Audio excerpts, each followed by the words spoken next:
Good evening, ladies and gentlemen. Welcome to Monkey in the Morning. I'm your host, the Ranting Monkey. It's a day. I don't know which one. Was it Wednesday? Thursday? What day are we on now? I really should know these things in advance. How are you guys? Hope you're well. I'm okay. Actually, I'm not. I need sleep. I desperately need sleep. But it's not coming for some reason. So we're here instead, and I hope we're gonna have a good show. We are going to be talking about the press behaving badly. I know we do that a lot, but we've had some excellent examples over the last 24 hours. Dear God. It's like they want us to know they're lying.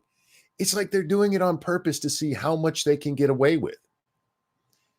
We're going to watch some CNN tonight. I know, I apologize. But it's important because CNN decided to fact check Tucker Carlson's announcement video of his coming Putin interview. And I watched the announcement interview or the announcement video. I considered watching it here, but there's not a lot of depth to it, really. He basically says, hey, nobody else has interviewed him. We're going to go do it.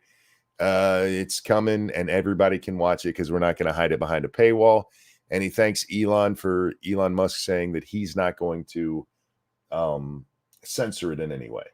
So it's not going to be, which I don't know how Elon can say that in advance. I guess he's just expecting that Putin's not going to be like, fuck Jews or something like that. It's not Zelensky, right? But that's what it is. It's literally just, hey guys, I'm going to be making a video and you guys will be able to watch it soon. Yay. And CNN fact checks the fucking thing. And I just want to be clear. I saw this because of someone else, and I'm a little hyper vigilant on giving credit today after the shit I saw Ian Miles Chong pull. We'll get to that later. But I saw this because of an account called Patriot X, and I was really hoping somebody in our audience can help me out here because I know this creator. I just don't know their name. And I'm going to be using one of his points in a little bit.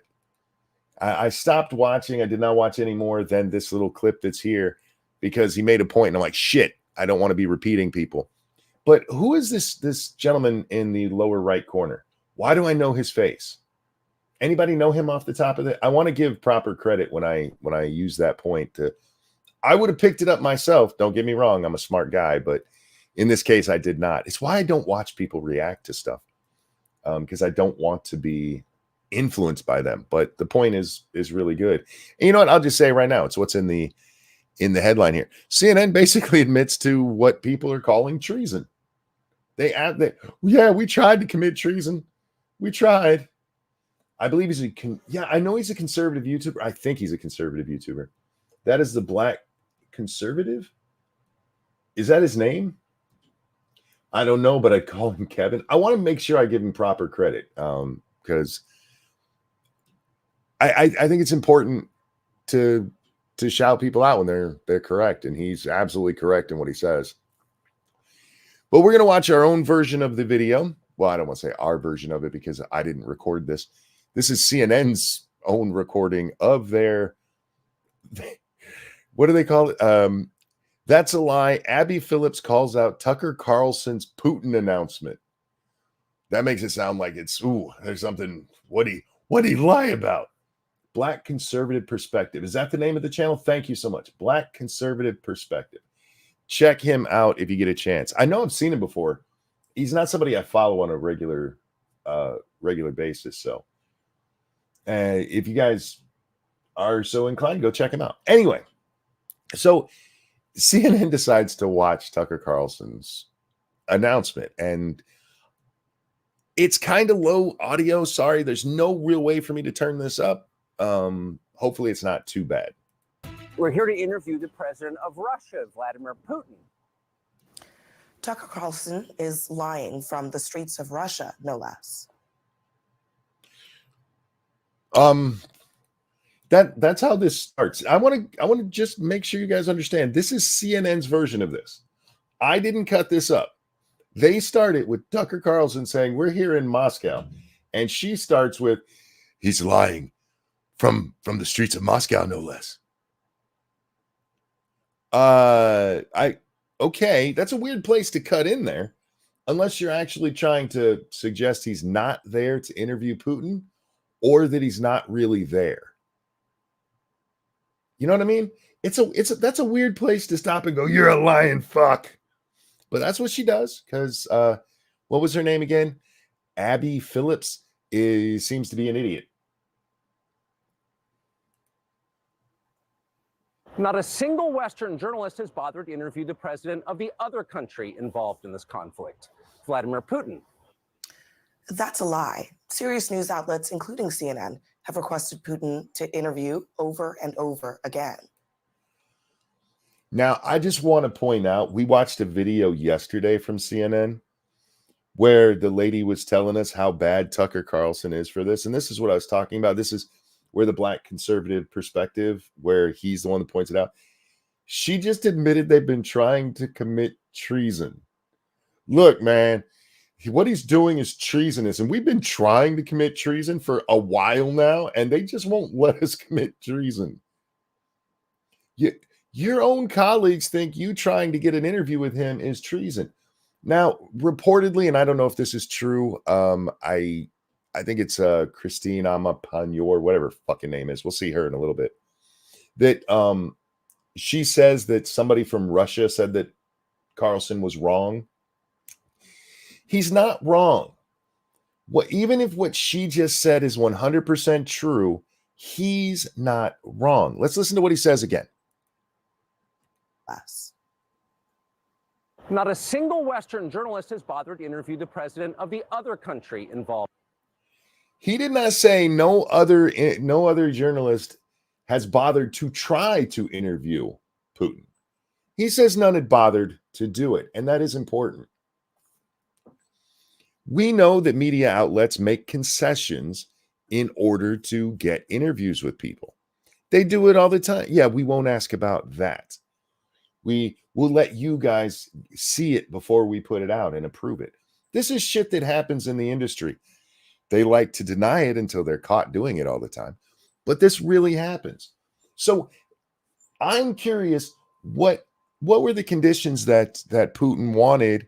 Or did he just flat out go, no, I'm not talking to you guys? Which, by the way, I would understand Putin doing. I guess we need to stop here and give this disclaimer. We have to do it every time we talk about Putin. I think Putin is a jackass. I think he's a murderous piece of shit. He's a douchebag. He's an ex-KGB agent under the Soviets. And he's exactly who you would expect if you know just that about him. He sucks. I'm not defending Putin. But when you see the fawning coverage of Zelensky, who brought actual Nazis into his regular military, that is a real thing, who's had Nazis fighting other Ukrainians since 2014. Yes, ex-KGB with the, well, they don't call it KGB anymore, do they? They gave it a new name under the Russian Federation. Thanks so much for that feminist $12. So this is just a big jealousy thing from the mainstream media then? Yes. Yes, it is. Tucker scored the interview of the year so far. And these assholes can't. They're like, how dare you? How dare you? Don't smoke. I'm not. The cigarette is. Anyway, I do not blame Putin if he looks at the chick we saw yesterday. I forget her name. She's one of the CNN women. There's an interview with her and Zelensky where there's part of it, honest to God, I thought, is he fingering her? She seems way too happy right now. And if I saw that kind of fawning coverage from CNN and then CNN reached out to me and like, hey, can we do an interview? I'd be like, no, go fuck yourself. They never point out what a shitbag Zelensky is. They slob his knob as much as humanly possible, despite all the flaws. This is a man who's running a country that is so corrupt. Even Biden said, yeah, we can't bring him into NATO. They're just too corrupt. When was the last time you heard that brought up on the mainstream media? Legacy media, when do they ever talk about how corrupt they still fucking are? Never. But hey, we can talk to Vlad because there's an illegal invasion of his country. We can't talk to the other Vlad because he's illegally invading the country. We got to be hard on him. How about do the interview and then just in post fix it? You could do that shit. CNN, we know you guys lied all throughout the Gulf War. You guys did that so you could stay there. But so why is there not an exception? He says none of you bothered to interview. And they take this.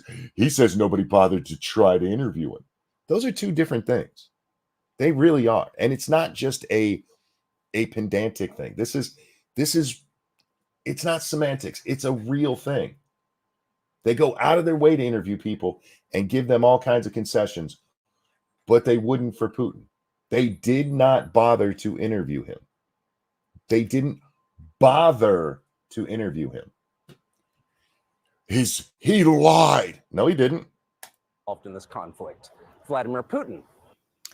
That's a lie. Serious news outlets, including CNN, have requested Putin to interview over and over again. We gotta stop there too. She actually said serious news outlets, including CNN. CNN's not a serious news outlet. CNN is a propaganda wing of the DNC. You're not a serious news outlet. Stop it. Most Americans have no idea why Putin invaded Ukraine or what his goals are now. They've never heard his voice. Another lie. Serious news outlets, including CNN, have covered and, of course, reported on Putin's words since this war began, including one of his baseless justifications for the invasion of Ukraine, which he initially claimed was to stop the Nazis. That's not a baseless claim. The Azov battalion is what he was talking about there, who were fighting Ukrainians in the Donbass region there. There's the three different or two different peninsulas, whatever they are, in the Donbass region. This fighting has been going on since 2014. Thousands of Ukrainians have died. 13,000, I think, is the last estimate that I saw. 13,000 killed by the Azov battalion, which are proudly Nazis. They wear Nazi paraphernalia. You guys had the balls to call people white nationalists for making an okay sign, but these fuckers wearing the actual sun medallion are like, we don't see why you guys call them Nazis. Putin is not wrong with what he said there. Him saying that they were going in to help those people who are ethnically Russian, that they were part of the Soviets and part of all of that for a long, long fucking time. And many of whom, especially if you go by the vote, which I never question any voting, want to be part of Russia, were being killed by the Azov battalion. And she's like, that's a lie. You know, you just called yourself a serious journalist and you have the nerve to be calling somebody else a liar. And then you said that. Thank you, F. For someone we're not at war with, media sure is acting like this interview is with someone we're at war with. They really are. He's talking to the enemy. What? The enemy? Did I miss a presidential order or a congressional decree? Yeah, we're not at war with Russia. You can say they're the enemy, but by that same token, so is President Xi. And those motherfuckers have no problem talking to him, or they have no problem with Biden sucking up to that piece of shit. That dude's actively involved in genocide. He has literal concentration camps up. When was the last time you saw CNN talk about that? When was the last time you saw the Uyghurs question why Joe Biden is so chummy with President Xi, talking about how they came up together in politics, when the motherfucker's overseeing an actual genocide with literal concentration camps? Anyone? When was the last time you saw that shit? Did Azov exist before the Russians started to break away in 2014? I believe they did. Anyway. Oh, first, thank you so much, Dark Resurrect. Correct me if I'm wrong, but didn't CNN do an interview with Osama bin Laden where he declared jihad on America? Thank you for that, Feminist 12. And yes, he did. CNN went out to his little cave and was like, you want to kill Americans? He's like, yeah, I'm going to kill some Americans. if I remember correctly, they talked to bin Laden more than once. Because it used to be a thing, right? That they go talk to. I always wondered, like, how you guys finding all these terrorists? You know, America, our military can't find it, but somehow these reporters always end up hanging out with the shittiest people. They had no problem interviewing Chavez, Hugo Chavez, and treating him like a fucking god down there in Venezuela. Anyway. Because it's our job. We're in journalism. Tucker Carlson is not a journalist. Tucker Carlson is lying that just jumped. The invasion of Ukraine, including CNN, have covered and, of course, reported on Putin's words since this war began, including one of his base. Because it's our job. There we go. We're in journalism. Tucker Carlson is not a journalist, not even close. And his former employer in a court case actually agreed, quote, the general tenor of the show should then inform a viewer that Carlson is not stating actual facts about the topics he discusses and is instead engaging in exaggeration and non-literal commentary. Okay, let's say all of that is true. Let's say every bit of that is true. So, how does that make him not a journalist? One, you just told us this is his former employer. He is now doing something different than this, yeah? He's no longer hosting the Tucker Carlson show over there on Fox News. Yes, journalists can do opinionated talk shows. Absolutely.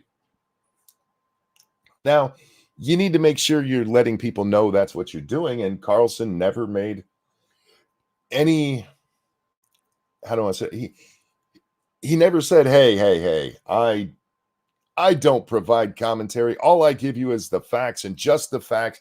Who, what, when, why, where, why, and how. Hey, I almost said that without tripping over my words. You don't have to. I'm so tired of this you're not a journalist thing. Because I don't consider this woman talking to be a journalist. We've already caught her lying. Well, this would be the third lie, actually. We've two definite lies. She starts out by saying that Tucker's lying when he says that he's in Moscow to interview Putin, which is what she's mad about, him being in Moscow to interview Putin. But Tucker's the one. Now, you also have to realize this thing on the screen right here, that they were making an argument in court that they shouldn't be held liable for defamation because Tucker Carlson's show is not stated as fact-based news. This is something the Madhouse show has done. They came straight out and said that bitch is a liar, basically, in her court case. It's the standard that you go to if you're getting sued in this kind of instance. It doesn't necessarily make it wrong. Did Tucker exaggerate? Sure. Did he play certain parts up? Yeah. Does that mean he's not a journalist? Nope. He's not a journalist. Says who? The bitch lying to me on TV right now? Fuck you. 2 years into a war that's reshaping the entire world. You're literally fact-checking a video of this guy telling about his video that's coming up. You guys are so pissed off about him having this interview that you decided to try to rip apart him announcing the interview. Because you don't have the interview itself yet to go on. So you gotta poison that well as much as possible. But you're a journalist. Fuck off. World, most Americans are not informed. They have no real idea what's happening in this region. True. Here in Russia or 600 miles away in Ukraine. For 2 years, real journalists have risked their lives to report from the ground each and every day in Russia and in Ukraine, including 2 U.S. journalists who are right now baselessly being detained by Vladimir Putin. Look, I don't know the specific instances with these two. I don't know why Putin actually arrested them. But, sweetheart, how many journalists are in prison right now over in Ukraine? How many journalists are there? How many political opponents? How many members of the clergy? The people understand what's going on. How many stories Miss what was her name? Abby Phillips. Abby Phillip, how many of your interviews have touched on the fact that there are journalists that are rotting in jail right now in Ukraine? Mystery Gonzalo Lira is no longer rotting in prison. He's rotting in the ground because he died for daring to question them. And remember, she just said, they're risking their lives. Do you remember one of the things that he got in trouble for? Goes, that's Coach Red Pill, for those who don't remember. One of the things Coach Red Pill supposedly did was put journalists in danger by showing them casually standing around outside in no danger. That's a real thing he was charged with. But hey, that fucking Putin.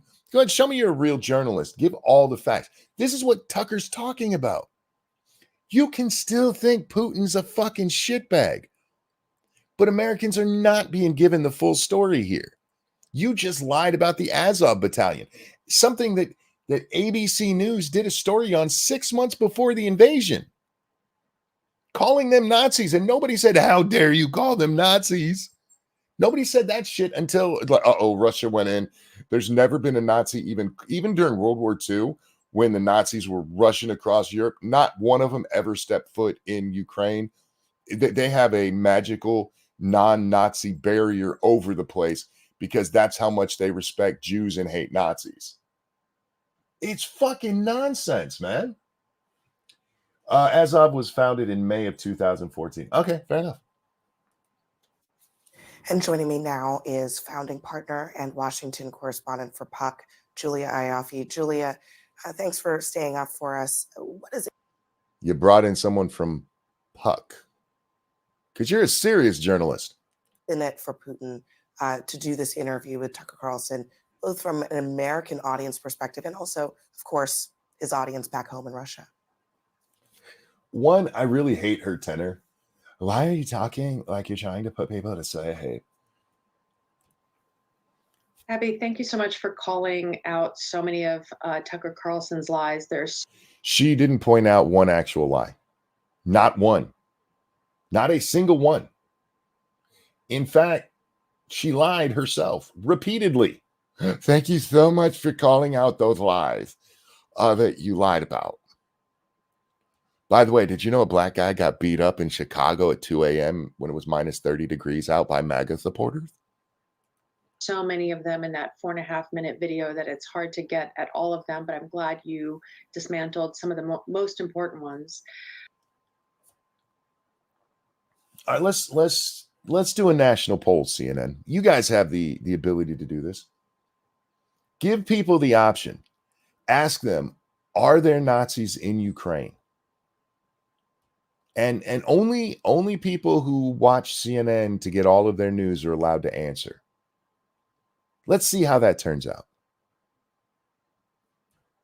Show me how informed the American public is. But I think what's really shocking about this is the way he kind of just walks right into Moscow and presents himself on a silver platter to the Kremlin, doing the Kremlin's job of misinforming, disinforming the Americans. He hasn't informed anything yet. It's amazing to me how he went over there. CNN went into a fucking cave to hang out with a terrorist. Are you kidding me right now? CNN put on, you can go look this video up still on YouTube today. CNN put on the Black Bloc, our friends over there in Antifa, here in America, saying that they were doxing people for being Nazis. They proudly put that out there, saying people were having their livelihoods threatened by these assholes. That's the kind of people these are. Now, if you were to dox, say, Abby Phillips, please don't do that. But if you were, do you think CNN would be like, yeah, it's right to go out there and tell people who don't like other people where they live? American population. Putin, from the very beginning of this war, has angled to basically create a bridge to American right-wingers and conservatives like Tucker Carlson, saying that he's fighting gender-neutral bathrooms in Ukraine. Putin said he went to war in Ukraine for gender-neutral bathrooms. I must have missed a huge fucking headline there. Saying that he's fighting queer gender roles in Ukraine, basically signaling to them that there's an ideological affinity and that. No, actually, what she's talking about is when Putin was making comments about how America probably shouldn't be trying to stay on their moral high horse when they're allowing grown men to wave their dicks in front of 9-year-old little girls at Wee Spa. When did Putin declare war on bathrooms exactly? When this bitch made it up in her head. I hope Tucker Carlson deep tongue kisses Putin during this thing. I really do. I want to see them come out and tell me gayness is wrong. Because they would. They'd be like, how dare they be gay? Gay's so wrong. Fuck these people, man. I'm your guy. And in fact, if you recall, shortly before Putin invaded Ukraine in February of 2022, Tucker Carlson went on his show on Fox News and said, hey, why are we allying ourselves with Ukraine when we should be the allies of Putin? We have the same ideas as him, and he should be our friend. I want to remind you guys that this is after we've heard the ABC story where they're talking about the Nazis over there in Ukraine working for Zelensky. One, it's also a gross undertelling of what Tucker said. But that's what the media does. I can't take any more of these two idiots. So we're going to go watch these. Oh, I didn't keep the Christine Amanpour thing. Damn. I meant to, and instead I kept the MSNBC one. The MSNBC one is, they decided that this is such an important topic, that they were going to go ask Hillary Clinton about it. I am not kidding. This is a real thing that happened. I forget bald man's name here. I am not saying this guy's a pedophile, but if he had a candy van, I wouldn't be shocked. But I forget his name. He's not the one involved, though. He has a correspondent that's going to help him out. Not just Donald Trump, who is parroting Putin's lines. Tucker Carlson, who is, a band leader, if you will, for this faction of Republicans who are defeating these bills, was in Moscow interviewing Vladimir Putin. I asked Secretary Clinton about that journalistic endeavor, and this is what she had. See the air quotes there?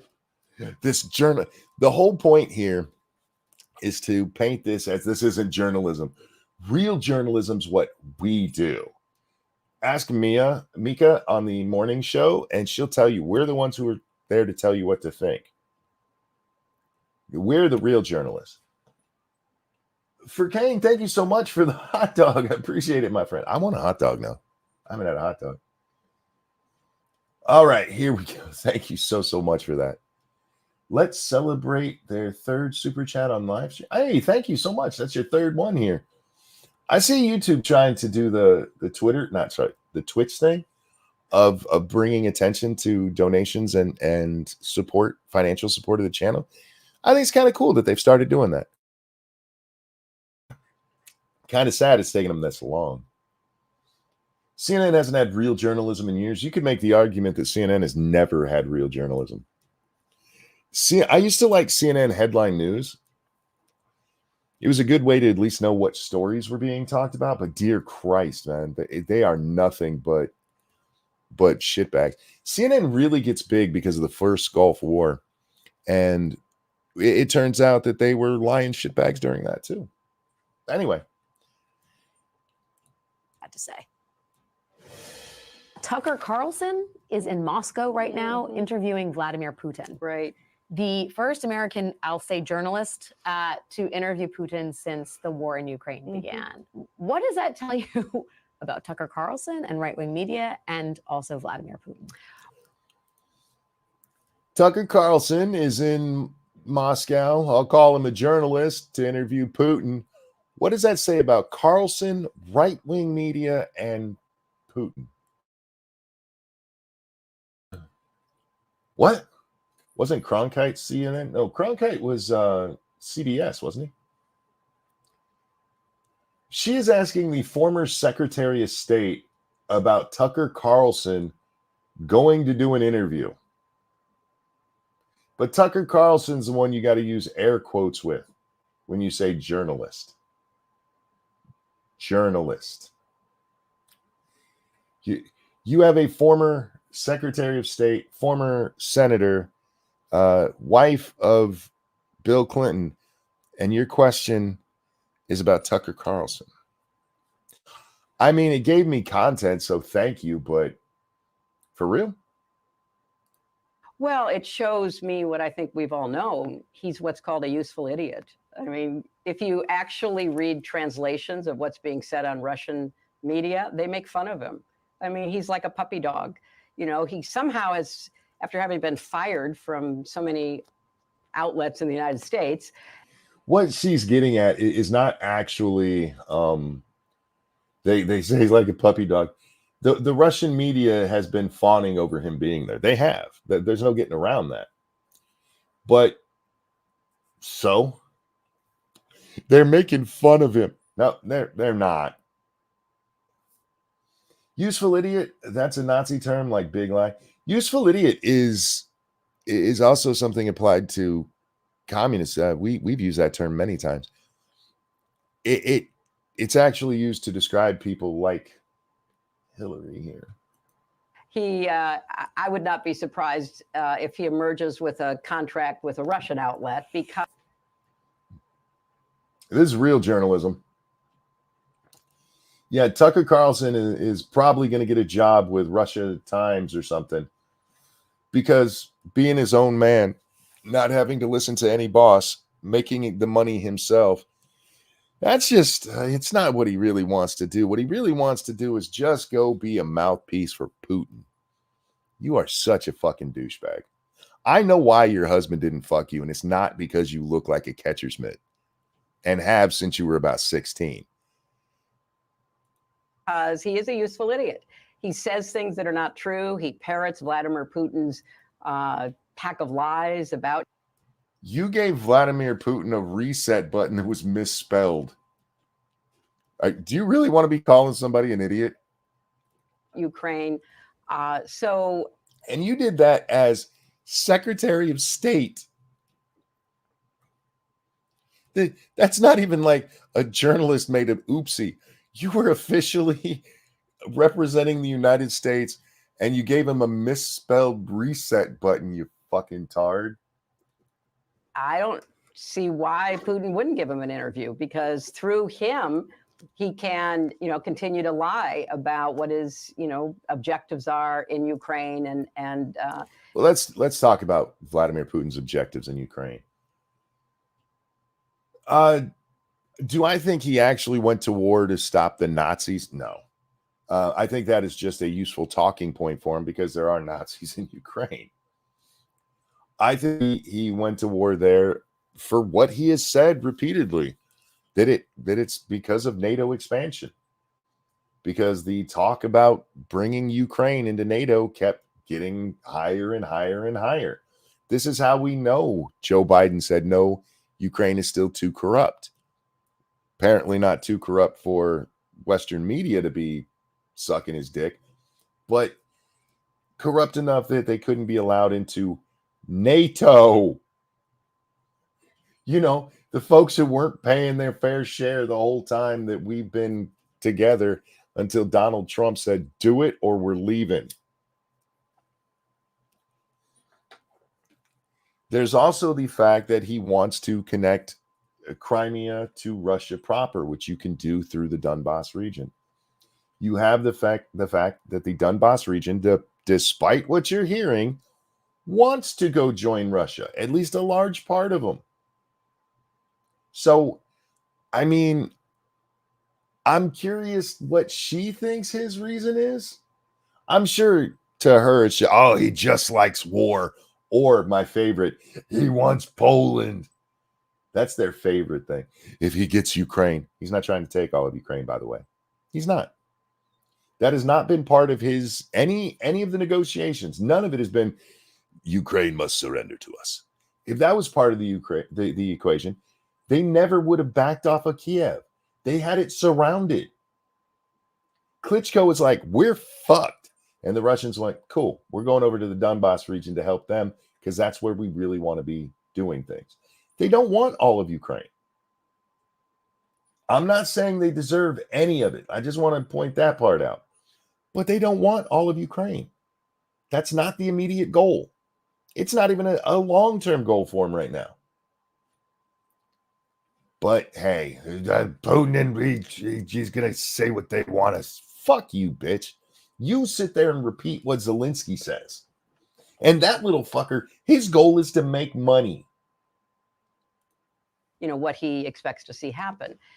It's really quite sad that not just somebody like Tucker Carlson, who has, as I said, been fired so many times because he seems unable to, you know, correlate his reporting with the truth. Fox settled the Dominion thing, but let's be very clear about what happened with Tucker Carlson getting fired at Fox. He posted the January 6th stuff. He posted the stuff that got the QAnon shaman released from jail. I mean, totally, that's not what happened. They just released him way early for no apparent fucking reason right after he does his thing. He was questioning the mainstream narrative about January 6th and got kicked out. He's been fired so many times.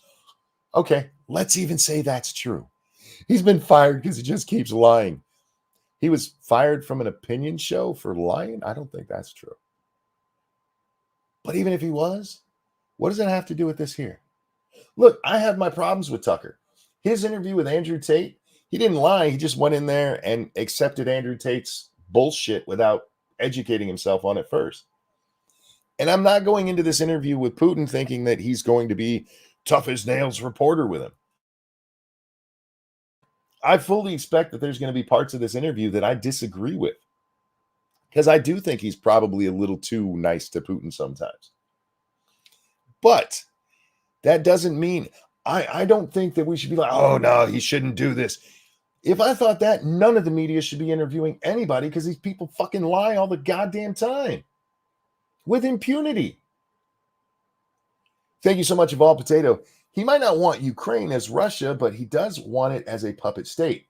Every peace deal included Russia having control over their elections because he wants it as a buffer state from NATO. What he wants is the one was they would still have President Zelensky, but there would be a prime minister that would be more Russian friendly. He just wants the buffer is all he wants. And unless this is just true, unless there's somebody in there who is at least a little more sympathetic to Russia, the whole thing is in Ukraine right now is getting to be part of NATO, so that you and I have to pay for their security defense and they don't have to do it. We're doing that anyway. We're doing it anyway, but it's through a back channel. That this would be more direct. But also because it's a sign that there are people in this country right now who are like a fifth column for Vladimir Putin. And why? I don't know. I mean, why are certain Republicans throwing their lot in? Why are, other Americans basically believing Putin? I don't believe Putin. I believe the evidence, sweetheart. Just like I don't believe Zelensky, I believe the evidence. But wait for this bullshit she's about to say, y'all. Why did Trump believe Putin more than our 11 intelligence agencies? I don't know. Do you have a working theory on that? Totally journalist. I wonder. That's still not the bad part. By the way, what she's talking about there is Trump saying maybe the Chinese are bad. a working theory. But it's more than just the political partisan advantage. There is a yearning for leaders who can kill and imprison their opponents.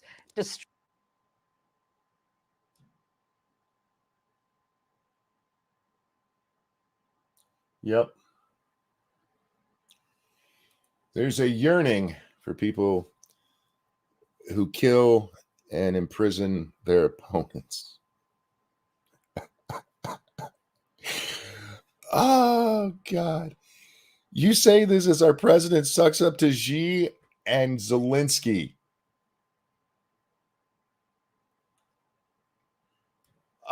She broke monkey for a second. Seriously, I could not believe she said this when I heard it. I'm like, you've got to be fucking with me. You have got to be fucking with me.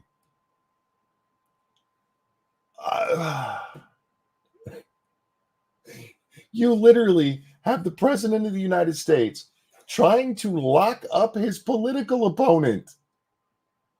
You have this with Democrats supporting it. She says this with no trace of irony. There's these people who want it's a yearning. Yeah, it is. But it's not what you're talking about. It's not. I couldn't fucking believe I heard that. All right, let's back that up so we can hear the end of her stupidity there. For leaders who can kill and imprison their opponents, destroy the press. She just said destroy the press in an interview where they're trying to destroy a journalist. Oh, fuck. It's going to be hard to get through this part. Lead a life that is one of impunity, unbound by any laws. You mean like how the president's son right now is not facing any criminal charges for refusing to go to Congress, even though the Republicans, somebody used to work for Trump is now serving 4 months for refusing to testify for contempt of Congress? No, that's not what she means. That's not what she means at all. What she means here is Republicans are bad. I can't watch any more of this twat either. We just had to get through that part because seriously, I mean, we've talked before about how Democrats accuse people of what they're doing. It's not just Democrats. Guilty people do this. This is a known thing that's happened in relationships for years. If out of nowhere, let's say you're not cheating on your spouse, and out of nowhere, your spouse starts talking a whole bunch about why are you cheating on me? Chances are they're probably cheating on you. It's a guilt thing. And these people do it all the time. These fucking assholes come out there and blame everybody else for what they're doing. How many times have we, you in the audience, me personally, several times, been called a Nazi as a bad thing?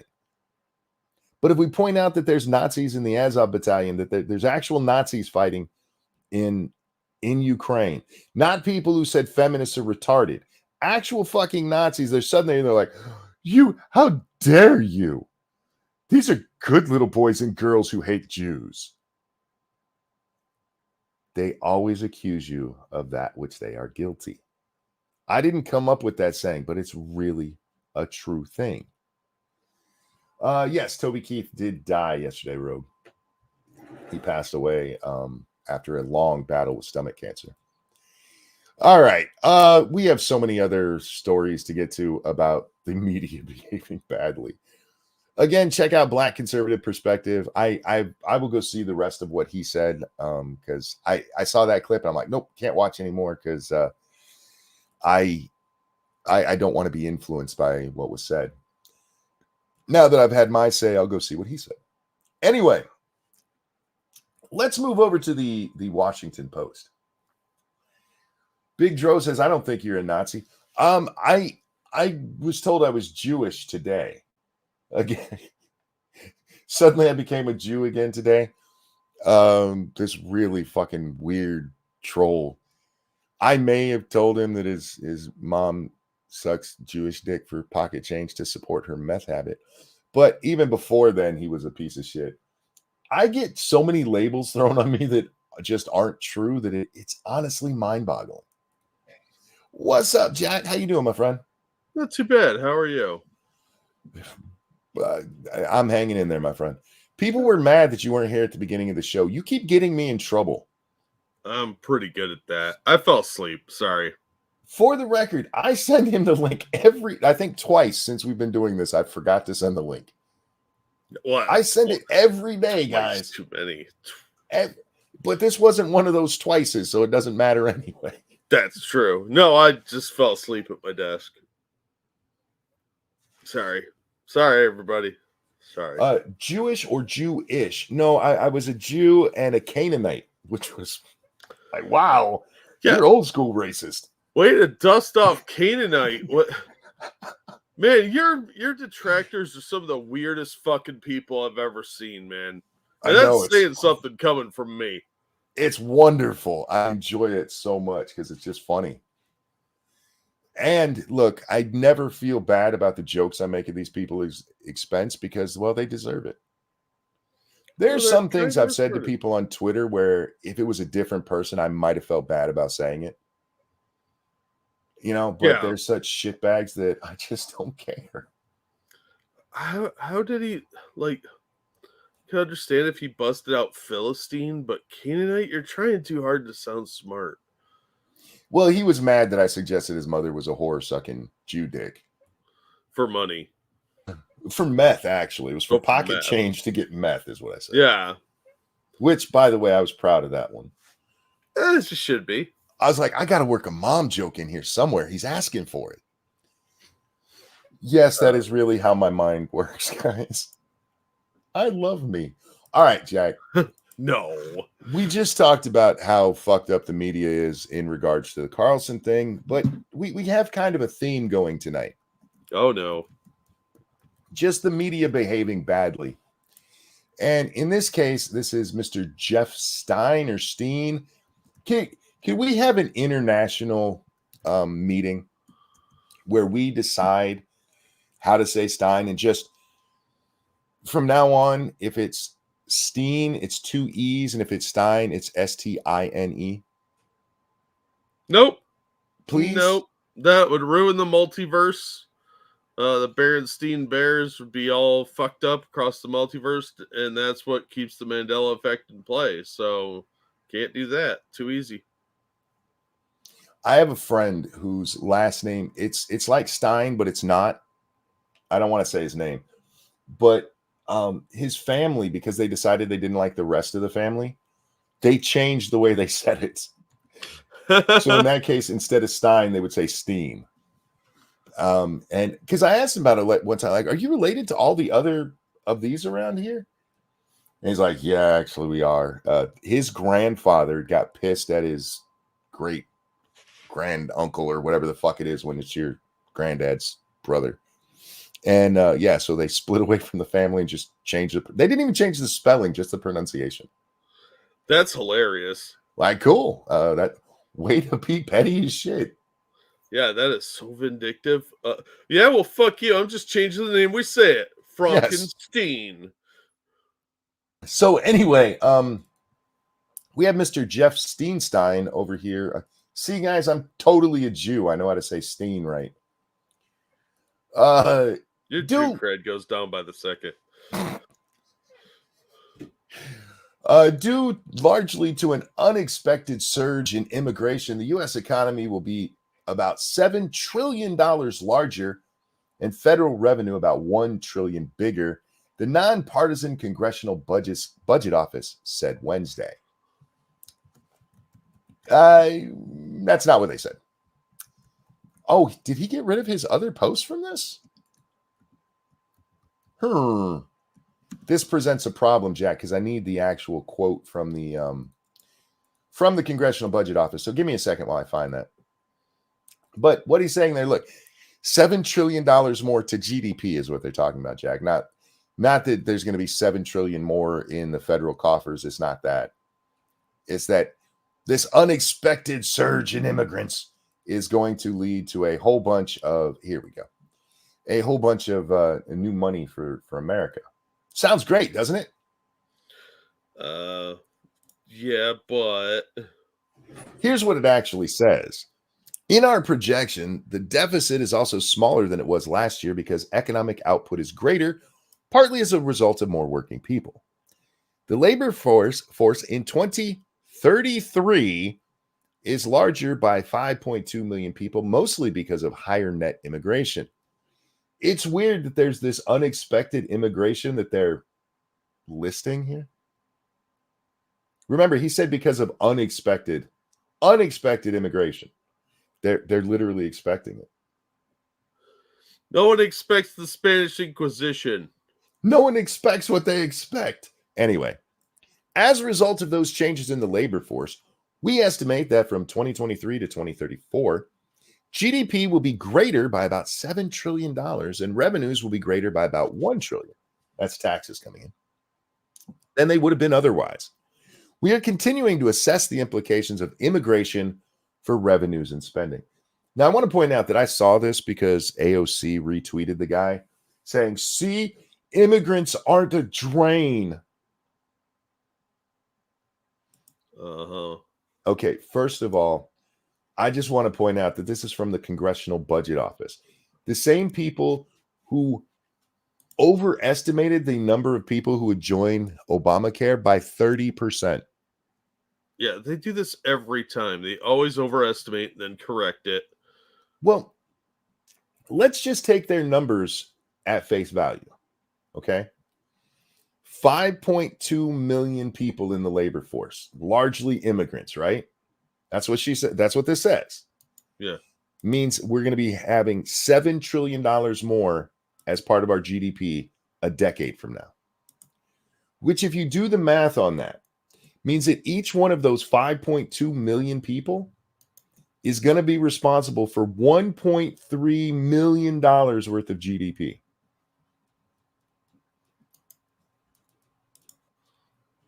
Anybody buying that bullshit? Anybody think every worker in the United States is worth $1.3 million to GDP? Yeah. The numbers maybe leaching that much. The numbers on their face are farcical. But this is how they want, and the Washington, because of unexpected illegals. I'm sorry, he said immigrants. I got to be careful. Got to be careful. We know what the implication is. Illegals are good for us. They do the jobs Americans just won't do. Hugh says, I bet $1.3 million they're wrong. That's a good bet. That's I would a very safe bet. Hell yeah, if they offered me that bet, I'd take it. Because fuck yeah, they're going to be wrong. Yeah, but this is how it gets presented. Look, see, those immigrants are great for us. The illegals coming across the border are not great for us. They are a drain.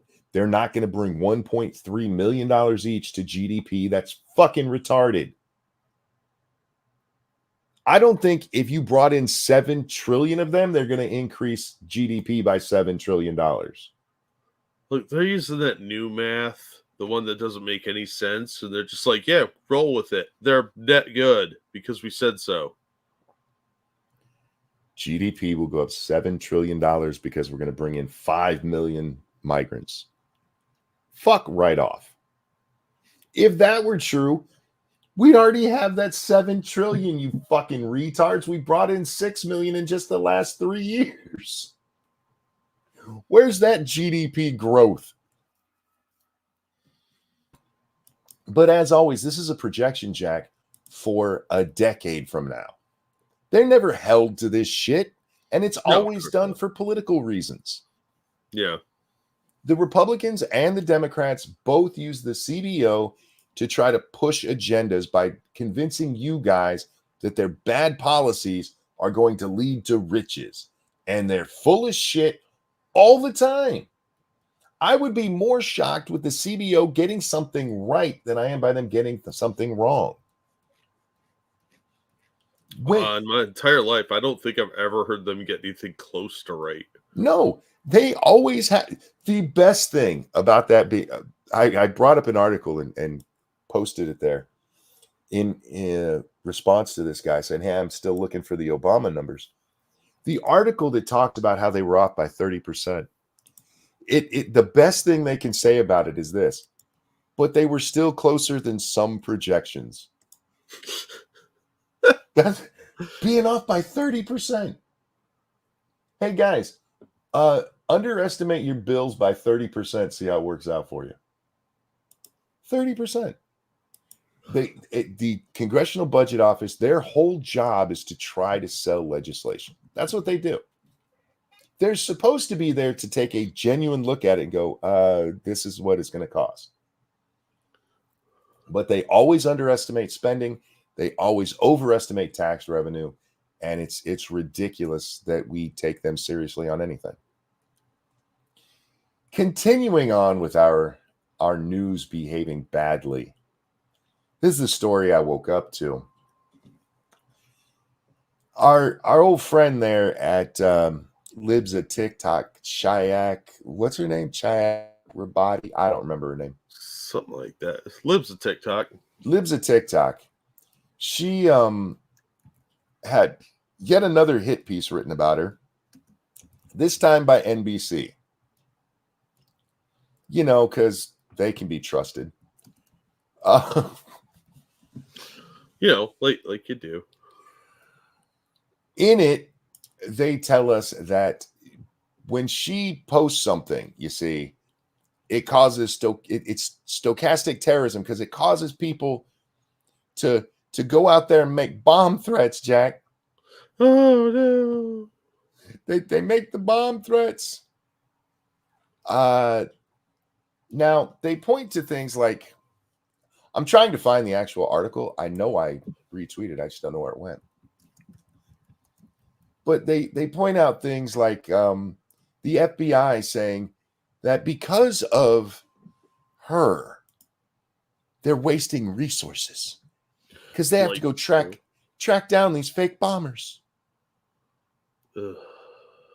Can we just talk about the fact that the FBI, the fucking FBI, stopped looking at a pedophile to go after the January 6 people who didn't do anything violent? They actually left a case where they were tracking a pedophile who then goes on to rape a 10-year-old boy. You want to tell me about you guys having to waste resources? For real? All right. Resources are fun to waste, apparently. Let me grab a chat real quick. Thank you, Furry Kitten. We have the purple hair, but I do not have my sex bot I was promised. All hail Gabrielle Drake and Zena Merton. Yeah, I'm with you on that.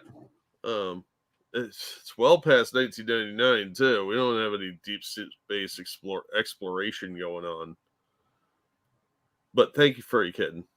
That's a UFO and a Space 1999 reference, by the way. Mm-hmm. Did you have another one? No, that's all. Oh, okay.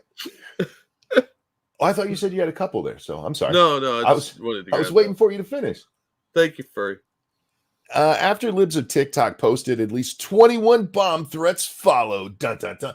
How many posts does she make? She makes like 4 or 5 a day at least, usually more. I would say easily a dozen a day. Probably, especially if you count her retweets. Even if it's a retweet of her own stuff. She posts 21. I just want to once again go on record and saying, don't make bomb threats. Just throwing that out there. But the FBI and local law enforcement said, we're going to do something we don't normally do. We're going to probably read through quite a bit of this, Jack. Said bomb threats across the country have tied up government resources, even when they turn out to be hoaxes. I'm not sure what that means. They tie up resources even when they turn out. Well, yeah, hopefully you're investigating them, even if it's a hoax. How else would you know it was a hoax? I sincerely hope they're not just going, it's a bomb threat. You want to get some pizza? You know what I mean? Yeah. which is probably what they're actually doing. Look, they get a union break. But anyway, last March, police in Coralville, Iowa investigated a bomb threat targeting a junior high school. For the record, Libs of TikTok was not around when I was in school, and I have been through at least 6 bomb threats for schools, Jack. Oh yeah, easily. I can pinpoint at least 6 of them. Yeah, it's almost like it's something that's been a lazy prank, if we want to call it that, for decades before Libs showed up. No, I'm fairly certain that those were time traveling kids who had been reading her Twitter feed. It's got to be, because that's why bomb threats happen. Yeah, apparently she invented this. So how old is she? She's really not as old as you think. I want to say mid-30s, but maybe she's just right. 30.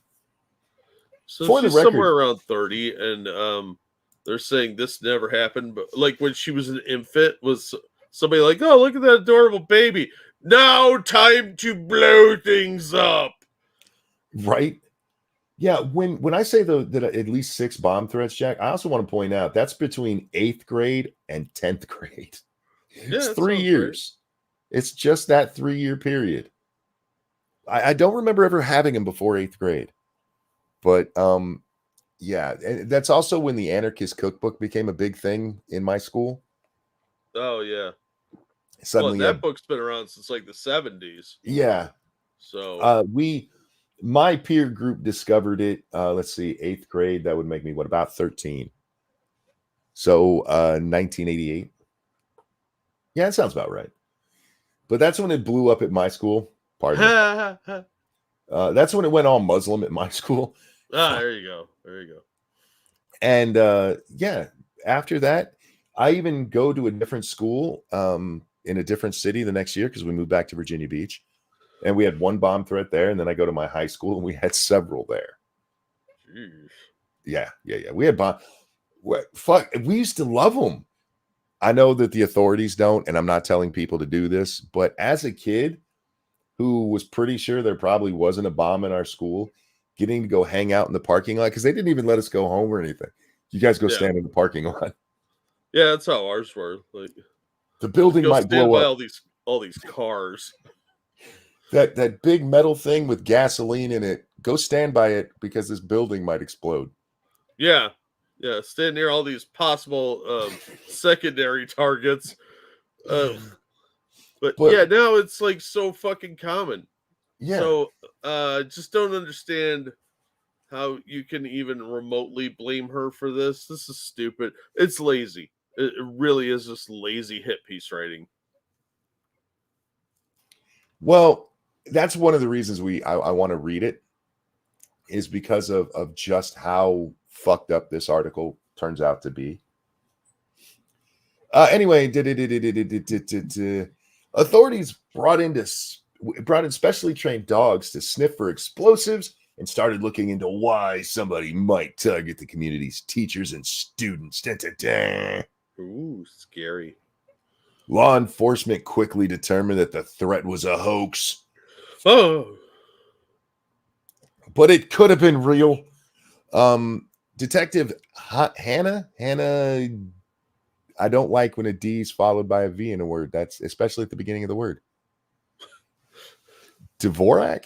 Hannah Smith from the Coralville Smith Police Department arrived at a theory. It appears this all stems from a post made earlier this week by Chaya Raychick and her Libs at TikTok account. Smith wrote in her report to supervisors. She did some deep digging, Jack. She went to Twitter. Oh, there's a lot of effort there. Good detective work. Raycheck, 29. Oh, there we go. There's her age right there for us. Is not accused of making any bomb threats in Iowa or anywhere else. That is the last time this asshole is going to say something honest in this report. Yeah, that sounds right. But about a day and a half before authorities responded to the threat at Coralville Northwest Junior High. Yeah, go ahead and tell people where to do their next fake bomb threat, you fucking retard. Right. Raycheck posted that the school offers a pornographic book in its library that teaches kids about gay sex. She was right, by the way. These books they are giving your kids to read in school, she wrote on social media platform. People have frequently targeted the book in question. This book is gay, a coming out guide for LGBTQ queers, teens, whatever, with book bans going back years. See how he minimizes what that book is? Also, misidentifies it as censorship or book banning when it's actually like that's not age appropriate. Yeah, it's age appropriate censorship is what it is. I don't mind calling it censorship because it is, but I'm okay with censoring what you're giving children. And it's a coming out guide. It might as well be the gay Kama Sutra, for fuck's sake. Like, hey, if you want to get used to a dick in your ass, just shove something else up there for a while. This book is so bad they won't read it. They'll cut you off if you read it at school board meetings. But hey, they banned this book. It's just a coming out guide. All right, gay people out there, if you need help, if you need a guide to coming out, I'm going to help you right now. You don't need a book. Tell people you're gay. There you go. There is your coming out guide. Tell people you're gay. The Homa Sutra. Stop it. Fuck, dangerous. The Homo Sutra. You don't need a guide to coming out, and you don't need a book telling you all about how to shove shit up your ass and have gay sex. That's what this is, and they're giving it to kids. And like, how dare this bitch want that good material out? Do you know how much harder it is to fuck kids when you haven't told them how to take it in the butt?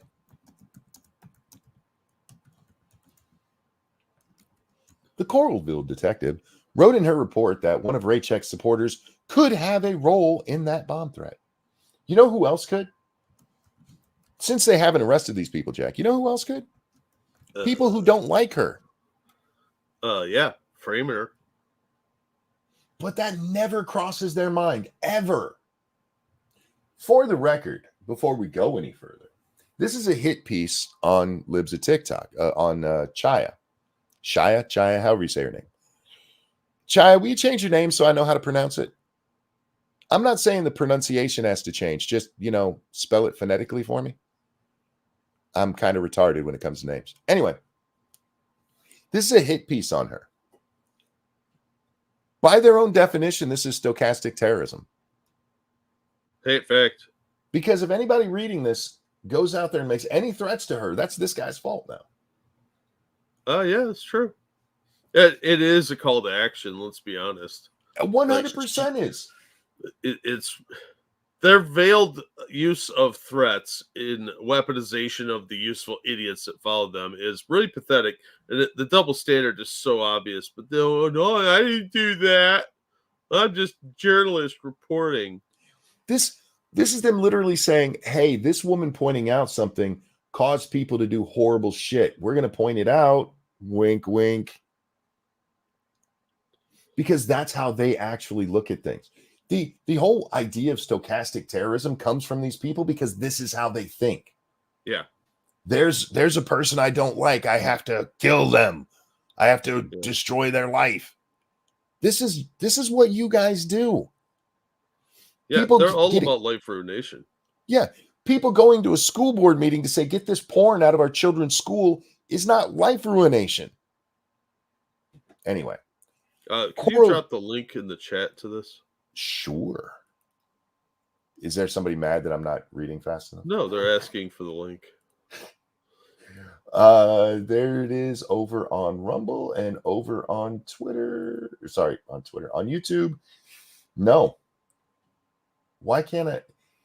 That is a really long let me see if I can cut down their thing because it has the Twitter link nonsense in the top. Oh yeah, you should be able to cut that off. Yeah, I just got to make sure where to cut off. That's always the issue. That's the question. Anything after the question mark. Whoops. Where's the question mark? There I'll it get is. it for you. I found it. There we go. This should be the link for you guys on YouTube. Sorry, guys. This is what happens when I get stories from Twitter. Anyhow, so where are we? Retro said Dead Set sends his love, Monkey. Oh, tell Dead Set I said, hey. Say hi to BX Beast Boy. He's in chat too. Beast, me and him were talking behind the scenes the other day. Me and him are going to get together and chat. Beast, you want to hang out now? You're welcome to come hang out with us. We'll still do a show together, but you want to hang out? It's been a while since we've got a chat with him. But yeah, Dead Set I Man. It's AYE man over on Twitch. If you don't follow him, go follow him. He is the most energetic streamer I've ever met. He is a crazy fucking Aussie who's enjoys life, dude. And it's infectious to watch this guy. I fucking love him. I typically don't like overly bombastic guys, but it works for him. And I fucking love his show. And if you guys don't watch him, you definitely should. He's fucking amazing. Cannot say enough good stuff about him. I didn't see Beast reply, so if you see it, will you let me know? Yeah. Coralville was not alone. Officers and government officials in 4 other jurisdictions, Burbank, California, Minnetonka, Minnesota. Isn't that the lake that Prince tells Vanity she has to bathe herself in? Lake Minnetonka? Maybe. In Purple Rain? I haven't seen that movie in 25 years, at least. That name just stuck with me. I haven't seen it probably in 5 or 6 years, but it's a bad movie with great music in it. A lot of those around. Especially in the 80s. I mean, you ever see a Madonna movie? Fuck. They didn't even have good music in them. Yeah, they were rough viewing sometimes. Hey, Retro, will you grab Dead Set's Twitch link and throw it into chat? You have the mod powers here. Will you throw that in there for people? Anyway, where are we? Oklahoma City and Tualatin, Oregon. Towelton. Fuck, I hate names I can't pronounce.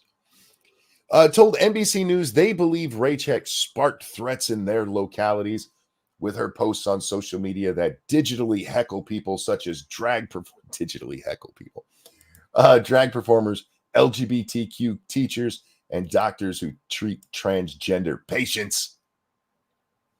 That last one, they mean doctors who perform surgeries on children and lie about it. See, I told you he wasn't going to be honest again in the rest of this thing. The name Libs of TikTok is a reference to the people Raycheck mocks on social media, libs being short for liberal. Now, that might seem like, hey, you didn't really need to spell that out, but you have to remember these are NBC viewers. Yeah, that's fair. They're that dumb. This is opinion. Stop presenting it as news, NBC. No. They're real journalists. Just ask them. They'll tell you. Still can't believe that bitch had the nerve to use air quotes calling Tucker a journalist. Over on MSNBC, Jack. Yeah, if you work at MSNBC, air quotes for journalist should be laughed at by the camera crew. Yep. Where are we? While the direct inspiration for the threats are not known,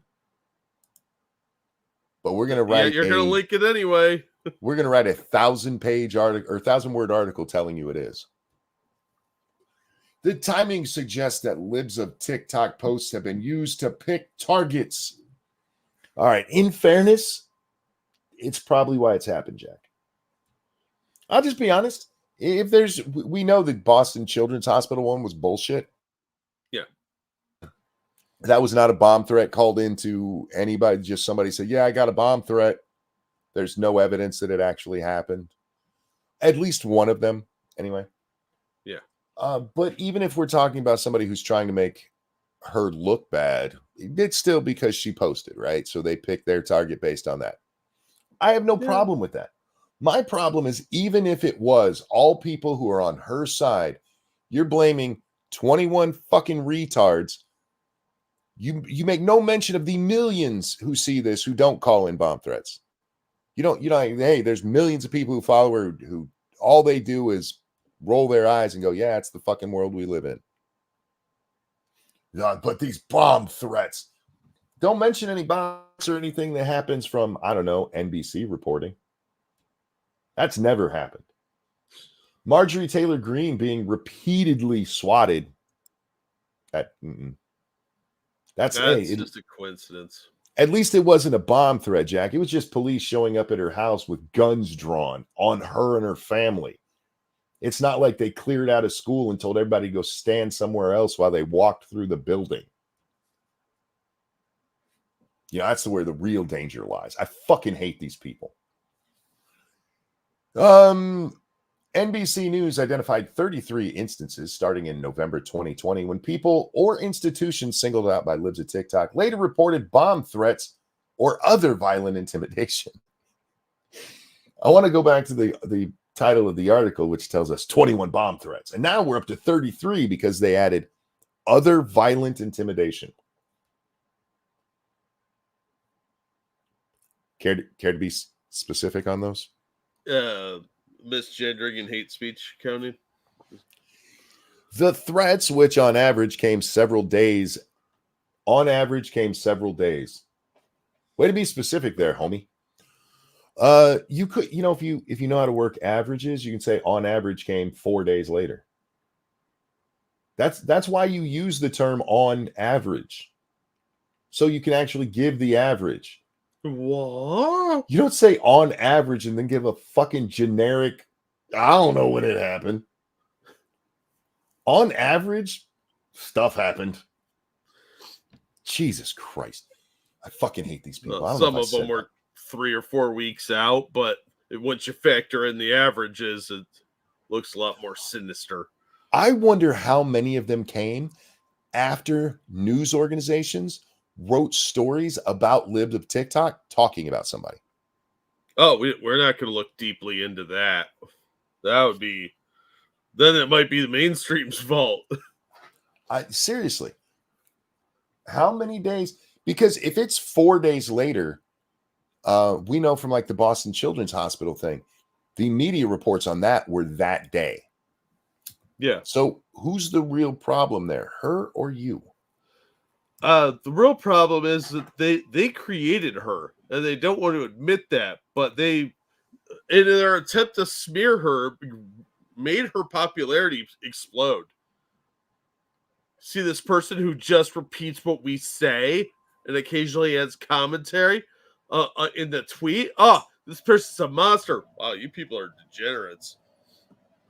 The tweets which came on average several days after the tweet from libs of TikTok targeted schools, libraries, hospitals, small businesses, and elected officials in 16 states, Washington, D.C., and the Canadian province of Ontario. Okay. Jack, I saw this is true the other day. I meant to bring it up for the show, but I read in a news article about the state of Washington, D.C. That is a real thing I read. That makes me so sad. I told you guys our theme tonight is the press behaving badly. I know we've done many shows like this, but they keep making it easy to do. 21 of the 33 threats were bomb threats, which most commonly targeted schools and were made via email. NBC emailed Rychik on Monday seeking comment on the threat. She did not respond directly, but said in a post on X that NBC News was working on a hit piece. Oh my God, this poor bastard's going to get a bomb threat. I'd be like, my life is in jeopardy. Who knows? They try to paint me as an extremist to discredit me. This bomb threat narrative is really getting old, she wrote, adding a yawning face emoji. Well, yeah, because if I were her, it would be getting old too. You guys keep trying to paint her as a terrorist. She's a stochastic terrorist. What does stochastic mean? We made it up. Yeah, but what does it mean? That if she says something, some lunatic might do something bad, so she can never say anything we don't like. Well, I mean, one of the most dangerous things is unapproved opinions. Mm-hmm. That's the media's job. The term stochastic terrorism is meant to keep you from speaking your mind. It is just about controlling language. It is another form of censorship, and they can take it, shove it up their ass, and set fire to it. NBC News identified the threats in a review of local news sources, social media posts, and interviews with experts and victims. Okay, let's stop there for a minute. What experts did you need to bring in to identify bomb threats? I get news sources. Okay. Social media posts, I mean, that's a little bit more iffy because how do you know, right? Because I can go onto Twitter and say I support Bernie Sanders, but it's a fucking lie. Yeah. So, but at least that's something. And victims, I get. Okay. Why do you need to go talk to what expert do you talk to? Some cousin that needs like $50 to be, able to pay their rent. Because remember, this is to identify the threats. Yeah, we just can't tell if this one's a threat or not. Go get Bob. He's an expert on what's a threat. The 33 threats drew both local and national resources. Law enforcement agencies in at least 13 jurisdictions reported receiving FBI assistance to find responsible persons or people. And how'd that work out? That shows how well our FBI is doing, right? A police spokesperson for Burbank said he believed the FBI still has an open investigation into an incident there. I mean, they don't know if the investigation's still ongoing, Jack. Maybe that's why they need to bring in experts. Yeah, apparently they're dumb. Like, did you catch the guy or not? That's pretty straightforward, easy to find out resolution. In an emailed statement, the Bureau said it has, in general, observed an increase in threats of violence targeting institutions like hospitals and schools. As a country and organization, we have seen an increase in threats of violence targeting government officials and institutions, houses of worship, schools, and medical facilities, just to name a few. The FBI and our partners take all threats of violence seriously and responding to these threats ties up law enforcement resources, the FBI press office said. Okay, let's back up. When he was naming off the places where these bomb threats happen, right? Did they mention any churches or mosques or synagogues? I feel like I would have paid attention to that. But this statement is meaningless. Right now, there's a huge uptick in threats against houses of worship because it's okay to hate Jews for the moment. And a synagogue is a house of worship, Jack. Indeed. When the threats are made as a hoax, it puts innocent people at risk. Maybe you guys should stop shooting first and asking questions never. Oh, Waco's long gone. It's a waste of law enforcement's limited resources. We got to go get those ladies who were standing on the Capitol grounds yelling.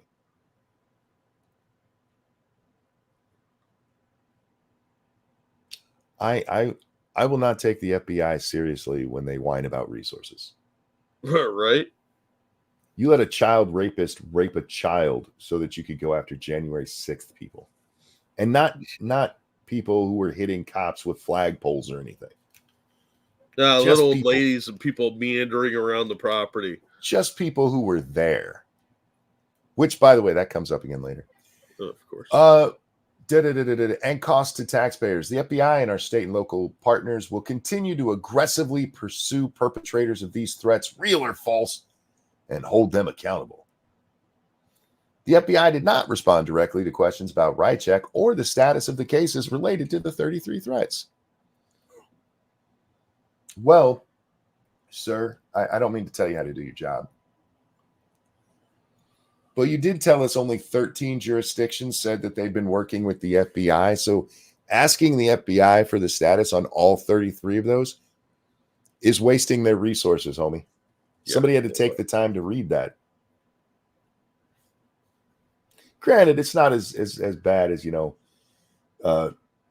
going to worry about people standing on a lawn while they let a child get fucked. But still, he was just whining about the way these resources are being wasted.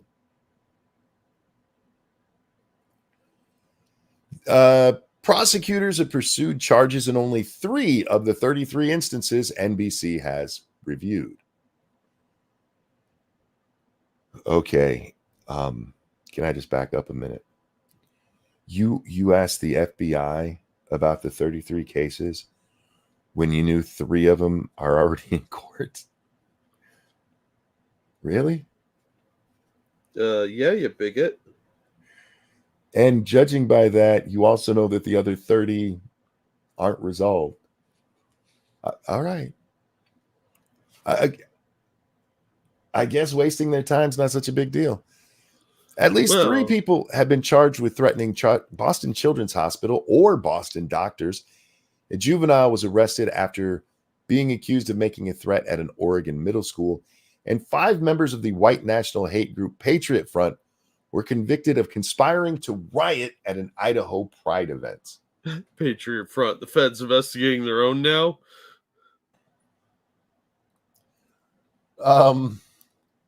They throw in the Patriot Front thing.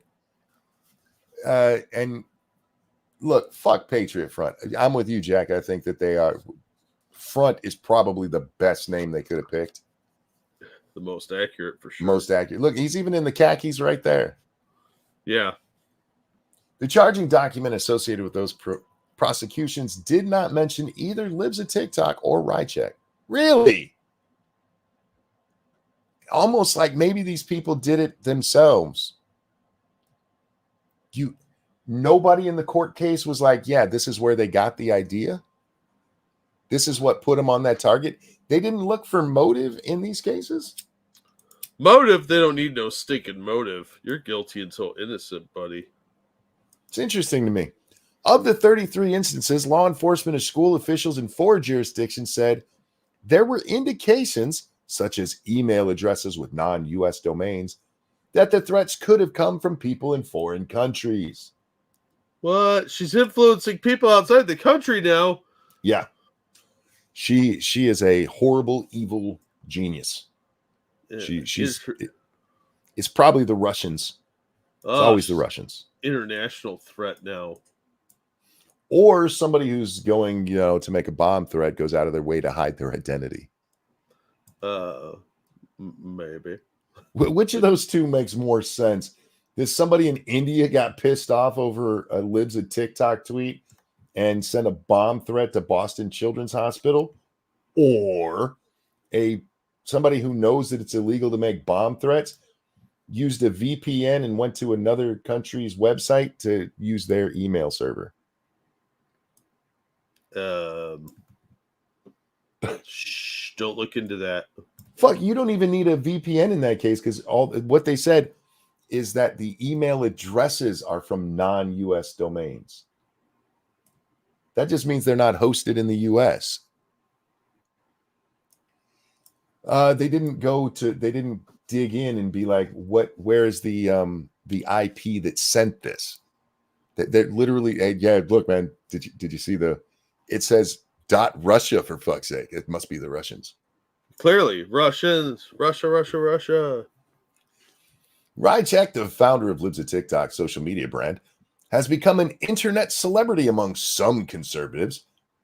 For the record, we've been on the Libs of TikTok train a long time, largely because it's provided quite a bit of content for us, Jack. Yeah, she does good work. Exposes a lot of the crazy shit that goes on out there, and good for her.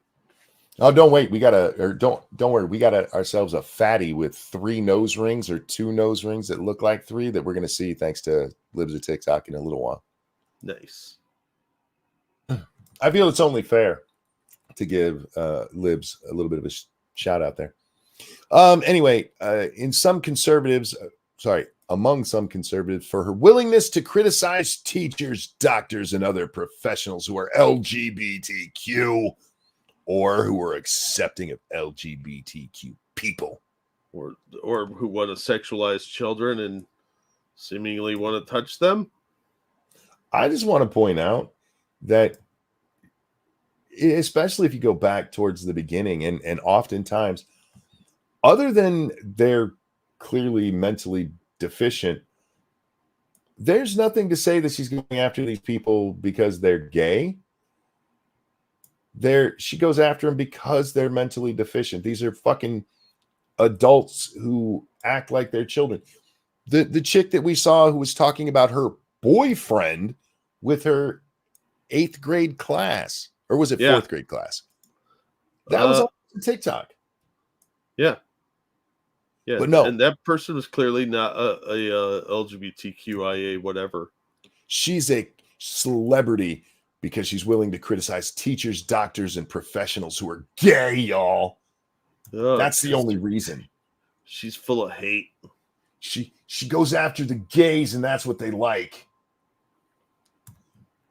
Raycheck often posts their names and photographs alongside accusations of wrongdoing to X, where she has 2.8 million followers, which means more people will see what she writes in a day than will see of all of what's written on NBC. Yeah. Unless she retweets them like happened here. Just honest. Good. It is amazing how many times that you guys can see this. Did you guys just catch what happened here? It's the same thing that's happened with Tucker.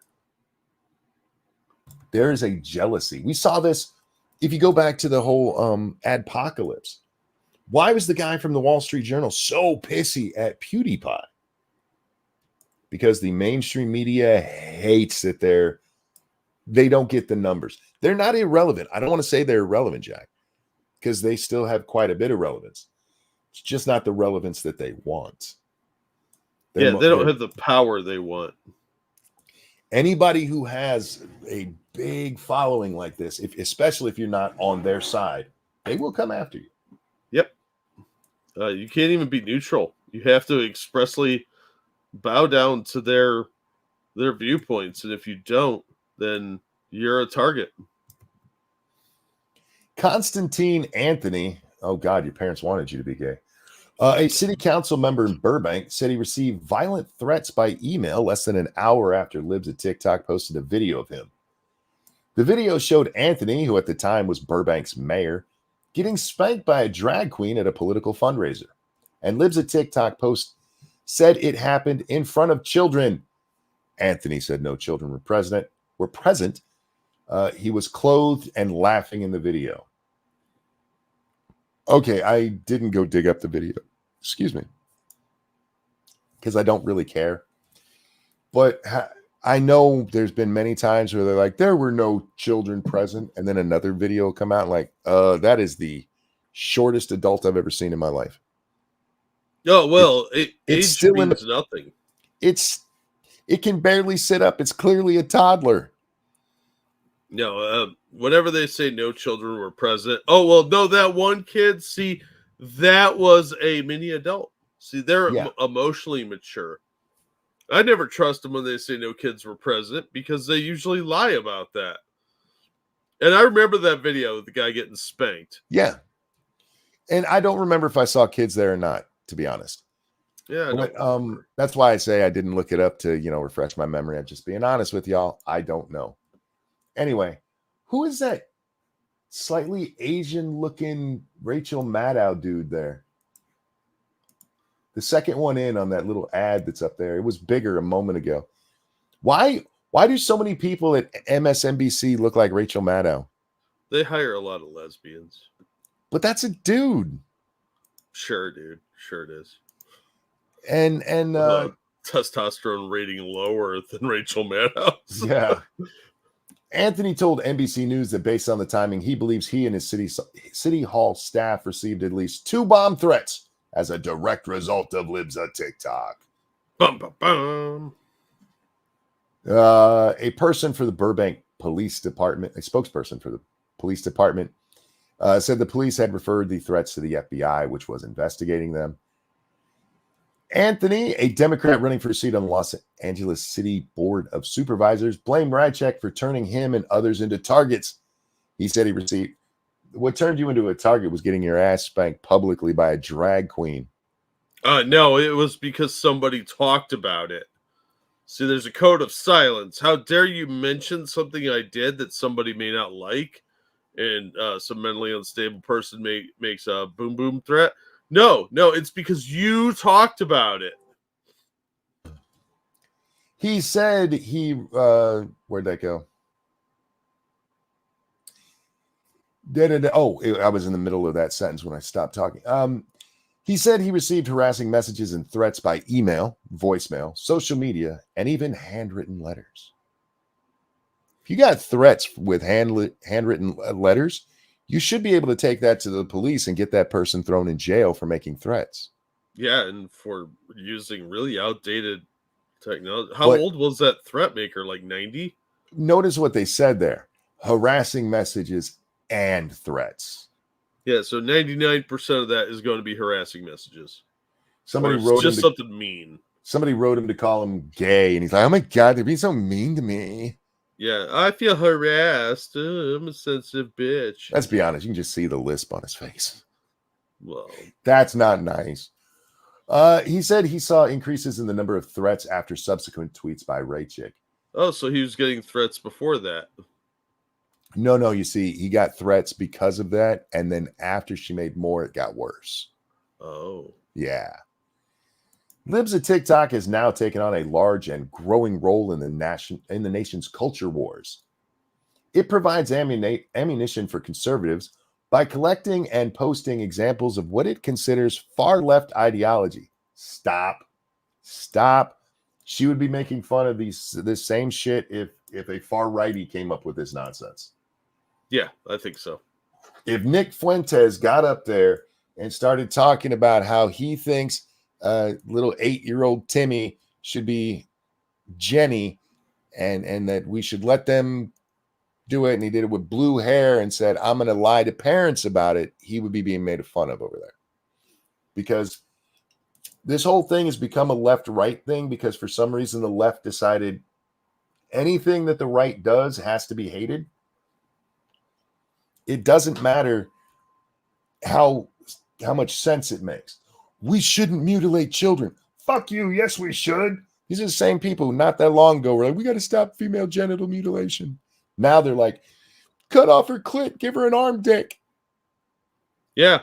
Well, now you're a bigot just for opposing them or saying, hey, that seems a little extreme.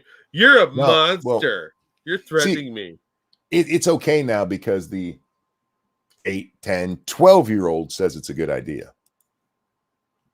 That makes all the difference in the world. When you get that child's perspective to make it okay, it's okay.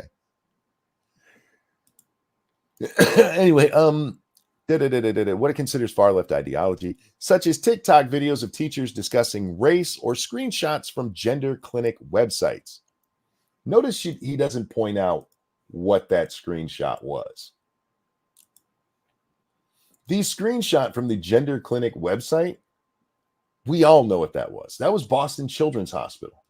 Yeah. Boston Children's Hospital, she comes out and points out that they say that they're doing surgery on minors.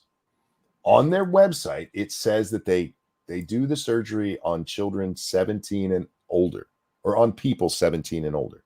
17 is a minor still. Now, their doctors have bragged about doing it on kids as young as 14. But she posted that, and they came out and said, we never said that. And to prove it, they used their website, which now, for some reason, said 18 and older. And so she shared the screenshots of the original text. He doesn't put that in this article. He doesn't put in there that the reason she shared that screenshot is because they were caught fucking lying. You know, so that they could continue to mutilate children. What? In the name of progress.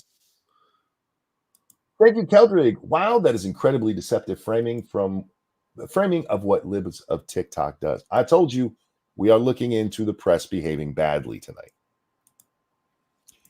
Elon Musk, who restored libs of TikTok on X after it was suspended under previous ownership, frequently shares the account's posts on his own X profile, and the account's followers on X include a number of politicians, such as Senator Josh Hawley, Senator Ted Cruz, former President Donald Trump. Because Trump's on X all the time now. Well, they kind of change it up because these people share it and name Holly and Ted Cruz, and then says, former President Donald Trump hosted Rycheck for dinner at his Mar-a-Lago estate on January 23rd or January of 2023. Tucker Carlson, then a host at Fox News, featured her on his show in December of 2022. Rycheck claimed to be at the January 6, 2021 riot, at the U.S. Capitol, though not in the building, according to the Washington Post. There's some disagreement about whether she was there. She never went in. She wasn't somebody who was punching police or anything. So if she was there, I really don't give a shit. Yeah, lots of people were there. There were probably people out walking their dog in the general vicinity. Doesn't mean they did anything nefarious. They were just in the general area. Let me be clear here. Outside of the people who were physically violent that day, I do not give a shit about the people at the Capitol. I don't care what they did. I don't even care.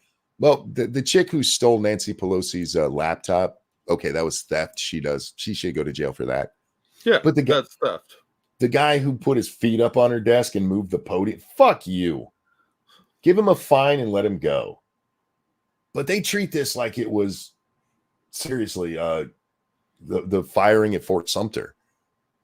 Oh, yeah, absolutely. But they've got to do that to fire up their base because their base are full of fucking idiots, apparently.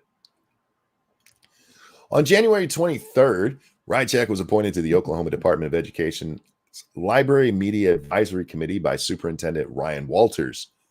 At least one lawmaker has referred to the bomb threats when contesting Rycheck's appointment to the committee. So you just put a target on Ryan Walters, Ted Cruz, Josh Hawley, the former president of the United States, who has Secret Service protection. You might want to be careful with that, as well as Rycheck. Mm-hmm. Oh, and Tucker. Oh, of course. Yeah. It's like a who's who of people the left hates right now. And you just put targets on all of them by your own fucking reasoning.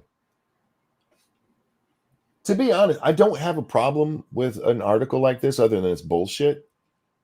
I think you should be able to talk because I don't believe in the notion of stochastic terrorism. I think if a crazy dude, even if that was this guy's goal, is to put targets on these people, that's still on anybody who does something bad. This guy's just a dickhead. He's a dickhead liar. And I don't blame people for what their audience does unless you specifically say, hey, go do this. So anyway, the threats have been taking up government resources and been highly distracting. You've already told us that they took up government resources. Oh, you gotta beat that drum. It's such a throwaway line to put in there. Oh, well, that's money that could have been going to a blessed illegal immigrant. True. Or a Ukrainian monkey. That is a waste of money that could have gone to a much more righteous cause. In response to the threats, some schools canceled classes for the day, while others stayed open following quick sweeps from law enforcement. Superintendent Sue Reek Smith dealt with two separate bomb threats in October after libs of TikTok tagged Oregon's Tigard-Tatulun School District. The account shared a video showing a school fight involving a person some people said appeared to be a trans student.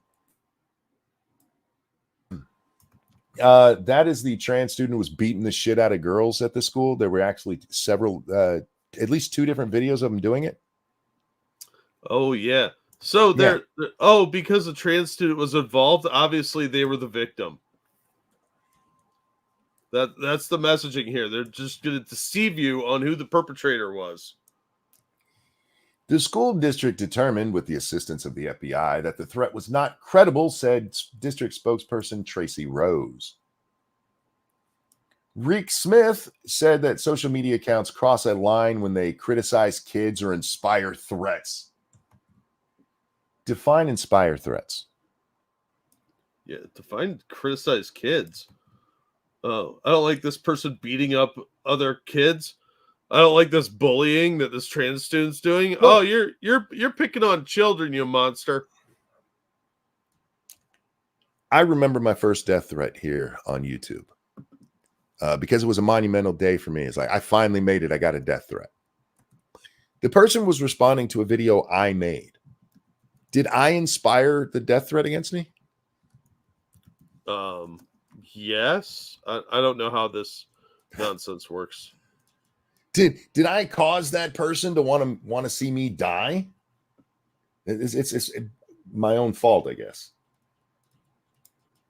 Look what you did, you monster. This is why you can't blame people for what their audience does. Clearly, this is not a fan of mine. Right? They want me to die. They actually made a death threat. I laughed at them and it just went away because that's how you treat these people. Yeah. But you can't blame me for, let's say tomorrow, Billy Bob McGee in our chat, after hearing this, goes and writes this asshole a mean message. Don't do that, guys. But even me telling you not to do that won't stop somebody who wants to do that. No, it's a dog whistle. If you want first to know of all, our audience is not that lazy. Bomb threats are the laziest fucking form of threats. Threats in general are lazy. If you really want to fuck with these people, go out there and tell this guy how irrelevant he is compared to her. That'll eat his ass. He will fucking hate that. Don't go out there and go, you need to get hit by a bus. Go out there and go, you're just mad she's better at her job than you are. That's how if you really want to fuck with people, that's how you do it. Anyway, I think there should be consequences when social media is used inappropriately and a community is harmed, she added. She said she even raised concerns with her Oregon governor in a recent conversation. These are the people worried that you want to get gay books out of children's libraries. Yeah. And they're like, we got to stop her from criticizing us. I'm going to the governor. How dare you engage in censorship? Now stay silent or I'm going to send a mob of people after you. Real quick. Thank you, Keldrick. How dare she point out bad behavior? How dare she? I know, right? And no, Dangerous, she has not in any way provided any proof that this is directly linked to libs. And like I said earlier, I'm willing to believe that some crazies did something because they saw something there. But I'm also open to the idea that a good portion of those crazies are on the left who are trying to make her look bad so a story like this will get written. No, of course. No, they would never do that. Nobody ever called in threats to a Black Lives Matter event after leaving the Black Lives Matter event, going into the school library, typing out the threat because they were mad people weren't paying attention to it. Oh, wait, that did happen. That literally absolutely happened. That literally happened. She left the event to go make a threat about the event because she was mad that it wasn't getting attention. It got all kinds of attention. And then when it was found out it was her, suddenly it got quiet again. Yeah, that just went away super quick, didn't it? Chief Greg Pickering of the Latrine Police Department said he assigned a small team to investigate the threats. It takes time to vet those threats, he said in a phone interview. There's a ton of due diligence. I'm sure there was. But between donuts, you noticed that the school didn't blow up and went, I guess it's a hoax. Oh, it's like Uvalde where they hung around until everything's calmed down. And then they were like, look how brave we are. His department arrested a juvenile for making one of the bomb threats on Snapchat. No one has been charged with the other threat made via email. Pickering said he believes that Libs of TikTok inspired the threat. Now, for re-election. You might be thinking, wait a minute. Oh, so we're going to get some evidence of how they're linked. Like the kid said it. No, that's where it's dropped. The police chief thinks that. Literally, that's what they stopped the reporting as. That's a little defamatory if that's the case. Right? No evidence whatsoever, and the cops are like, we think this person was the inspiration for that. Oh, that you're on some dicey legal ground there. Rychek has said that she doesn't support threatening the subjects of her post. We are way the fuck down in this. And they finally mentioned that. She's been accused of this many times, and she's said many times she does not support threats. No, because it's lazy. And that is literally buried right after they quote somebody thinking she's involved or that she inspired it. A police chief who investigated this and arrested a child. That was news, but she says that she doesn't, and I guess we got to put that in here. And that she's not responsible for how people respond to her content. That's true. She said that she has faced threats herself. Also true. She shared them. Yep. When USA Today wrote about the threats, she posted a copy of the article smiling and made it her ex profile photo. How dare she mock you idiots? Well, that's probably more insulting to them than anything else. Like, you're making fun of us? What the fuck, man? We're awesome. We're the professionals here. You're just a pretender. She continues to post the identifying details and images of her subjects. She has rarely criticized the threat makers or urged them to stop. Jesus. This is literally, but did he do it today? Did Trump denounce white supremacy this second? She told the Washington Post in September 2022, when the newspaper was reporting on threats against children's hospitals, we 100% condemn any acts or threats of violence. You would think that would be like important and maybe put that at the top. They buried that part in a sentence. You know why. Where they start out basically saying she's encouraging it. Okay, I don't know if you guys remember your writing when you were way back in grade school and they're teaching you how to write paragraphs. Your opening sentence should be basically the theme of the paragraph. And then the rest of the sentences should support that first sentence. Yeah, you state your thesis, then supporting evidence. This starts out with, she continues to post identifying details, and then they end with, she says she condemns it. Literally starting off with, she's doing it, you guys. Rychek has at times mocked the idea that she could influence people making threats, once joking that maybe she was also responsible for natural disasters. That twat. Yeah, we all know that she inspired the Great Chicago Fire. She was the one tickling the cow that kicked over that oil lamp. But some of her followers take her posts as an invitation. Yeah, crazy people. You know what else? Miley Cyrus sings songs, and she uses our secret words like and the. So I know she's talking directly to me.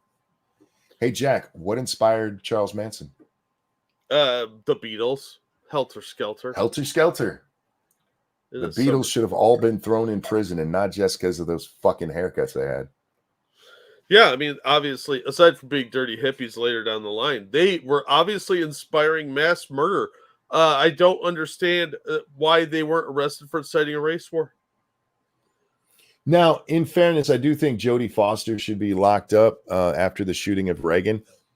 In fairness, though, that's because I think she's a horrible actress and way overrated and would like to see her in prison. Wow, that's a harsh assessment of Jodie Foster there. She is largely responsible for people who think whispering is dramatic acting. And I fucking hate that shit. There are times whispering is necessary, but go watch Silence of the Lambs again and see how many times she's fucking Joe Biden. She does whisper. I gotta whisper. And that's how you know that I'm very upset right now. Fuck that bitch. Anyway. I, for one, am enjoying True Detective So It's just one of my idiosyncrasies. I fucking hate her, and it's all because of that whispering acting shit. It's why I can't enjoy Silence of the Lambs. It's her. I think that movie's overrated anyway. It is, because she's in it. Yeah, the whole scene with Buffalo Bill dancing to Goodbye Horses makes me laugh every time. But yeah, overall the movie's overrated. Yeah, it's an okay movie, and she makes it a bad movie. But I console myself because have you seen Nell? Yes. That's how I picture Jodie Foster at home, and it brings me great joy. So that's how I deal with it. You got to learn to deal with things, guys. My Jodie Foster rant is over. But some of her followers take her post as an invitation. People have replied with phone numbers of schools. All right, stop. If I have the identifying information of a school, like even its name, Jack, I can look up its fucking phone number. Yeah, it's usually they almost all have websites now. The names of teachers, they're usually on their TikTok profile where the videos come from. And school board members, which is on the school board's website. And request for Raycheck to provide more details so that users can take action. Yeah, That's drawing a conclusion, not an evidence. Well, even if let's say it's real, okay? What they're talking about there is she'll post a video and they'll be like, "Who is this person?" And that's not so, hey, let's go call in a bomb threat. It's so that they can legally make a call and go, "What you're doing is fucked up," which, by the way, you're allowed to do. Yeah, it's redress of grievances against the government. No need to post the name of so schools can be made, or sorry, need to post the school's name so calls can be made, one user replied. It's literally what I just said, so they can make a call. You're allowed to call your local schools. You can call faraway schools if you want to. No, it's you can't illegal. criticize the left, monkey. That is a crime. Now, if they were teaching patriotism in the Constitution and some lefty posted it, and then everybody went and said, "How dare you do that?" They'd be all on board with that. That's totally acceptable. But you can't criticize the left. They are thin-skinned pussies. You'd think they were all Eric July. Now, I stopped because the end of this makes this so much better. Need to post the school's name so calls can be made. One user replied to a recent Libs a TikTok post on X. Raycheck did not respond.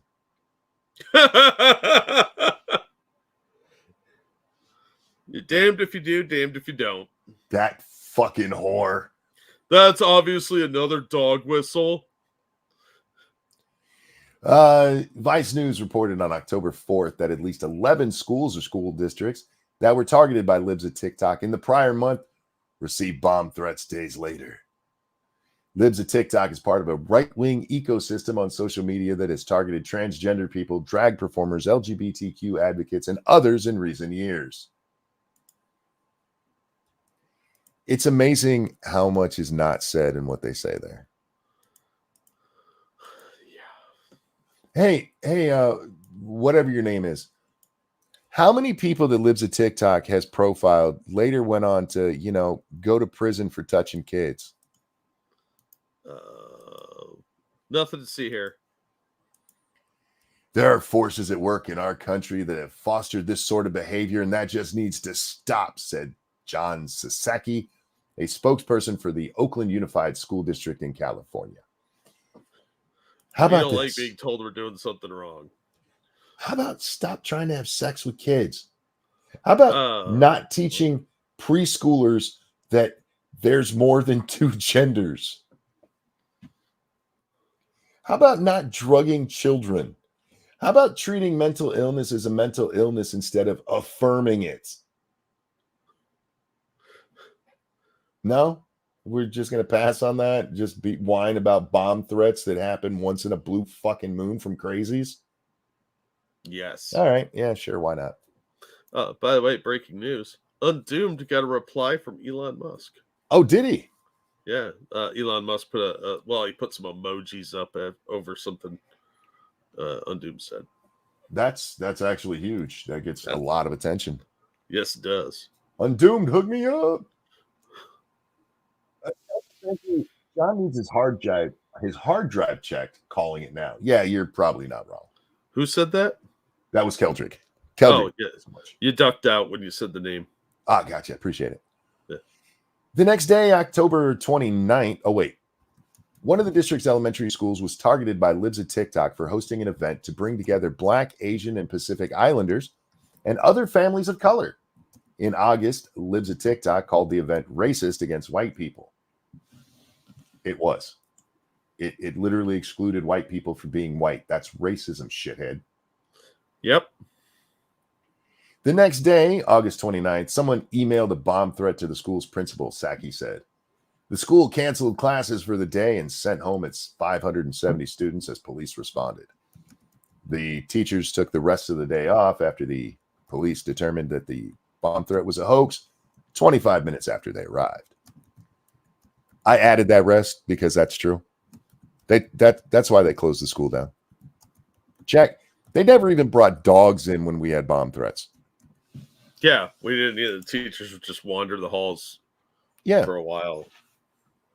But now, no, we had to cancel the whole day. We've had to cancel several days. Saki said the district deployed counselors and other school staff to the elementary school the next day. For what? Did you? Never mind. We know why. There was a bomb threat yesterday because we want to put it in your butt. You still need to take it in the butt, okay?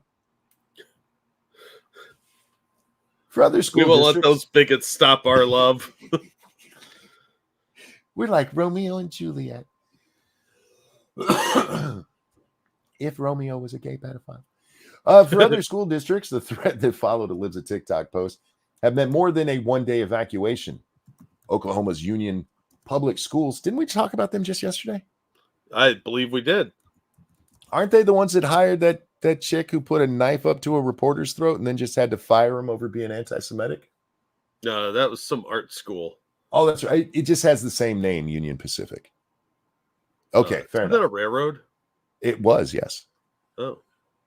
Was the target of bomb threat for at least 6 days in August. A series that began one day after August 21st, Libs of TikTok post criticizing an elementary school librarian. The librarian has said online that she emphasized social justice in her teaching. How come you didn't quote her? Why? Why didn't you say what she actually said? I'm being Jodie Foster right now. I'm trying to earn an Oscar. I'm gonna whisper at you for a minute. I want to make sure you understand. Yeah, fuck that. Where are we? You're gonna get an Oscar if you keep that up. Chris Payne, a spokesperson for the district, said the local police, with assistance from the FBI, investigated, but he wasn't aware of any charges. He said he was told by law enforcement that many of the messages appeared to have come from outside the country. I bet they're from Canada, and they came from that American dude who's pretending to be a chick up there. Did you see that article? No. We'll look at it in a minute. In September, police in Salem, Massachusetts said they responded to 3 hoax bomb threats in 7 days against the city's elementary school. 3 days before the first threat, Libs of TikTok posted about the school. 3 days. Tyler, super immediate call to action there. Tyler, thank you so much for that gifted. Wait. Yeah. Okay. Thank you, Tyler, for that gifted membership going out to Dangerous Spaces. My brain was reading that wrong. Thank you so very much. It's very kind of you. Remember, guys, you can become a member of the channel. The frequency of school threats, which turns out to be hoaxes, has dramatically increased in the last 2 years. Notice they didn't tell us what was posted about the school. They just switched completely again.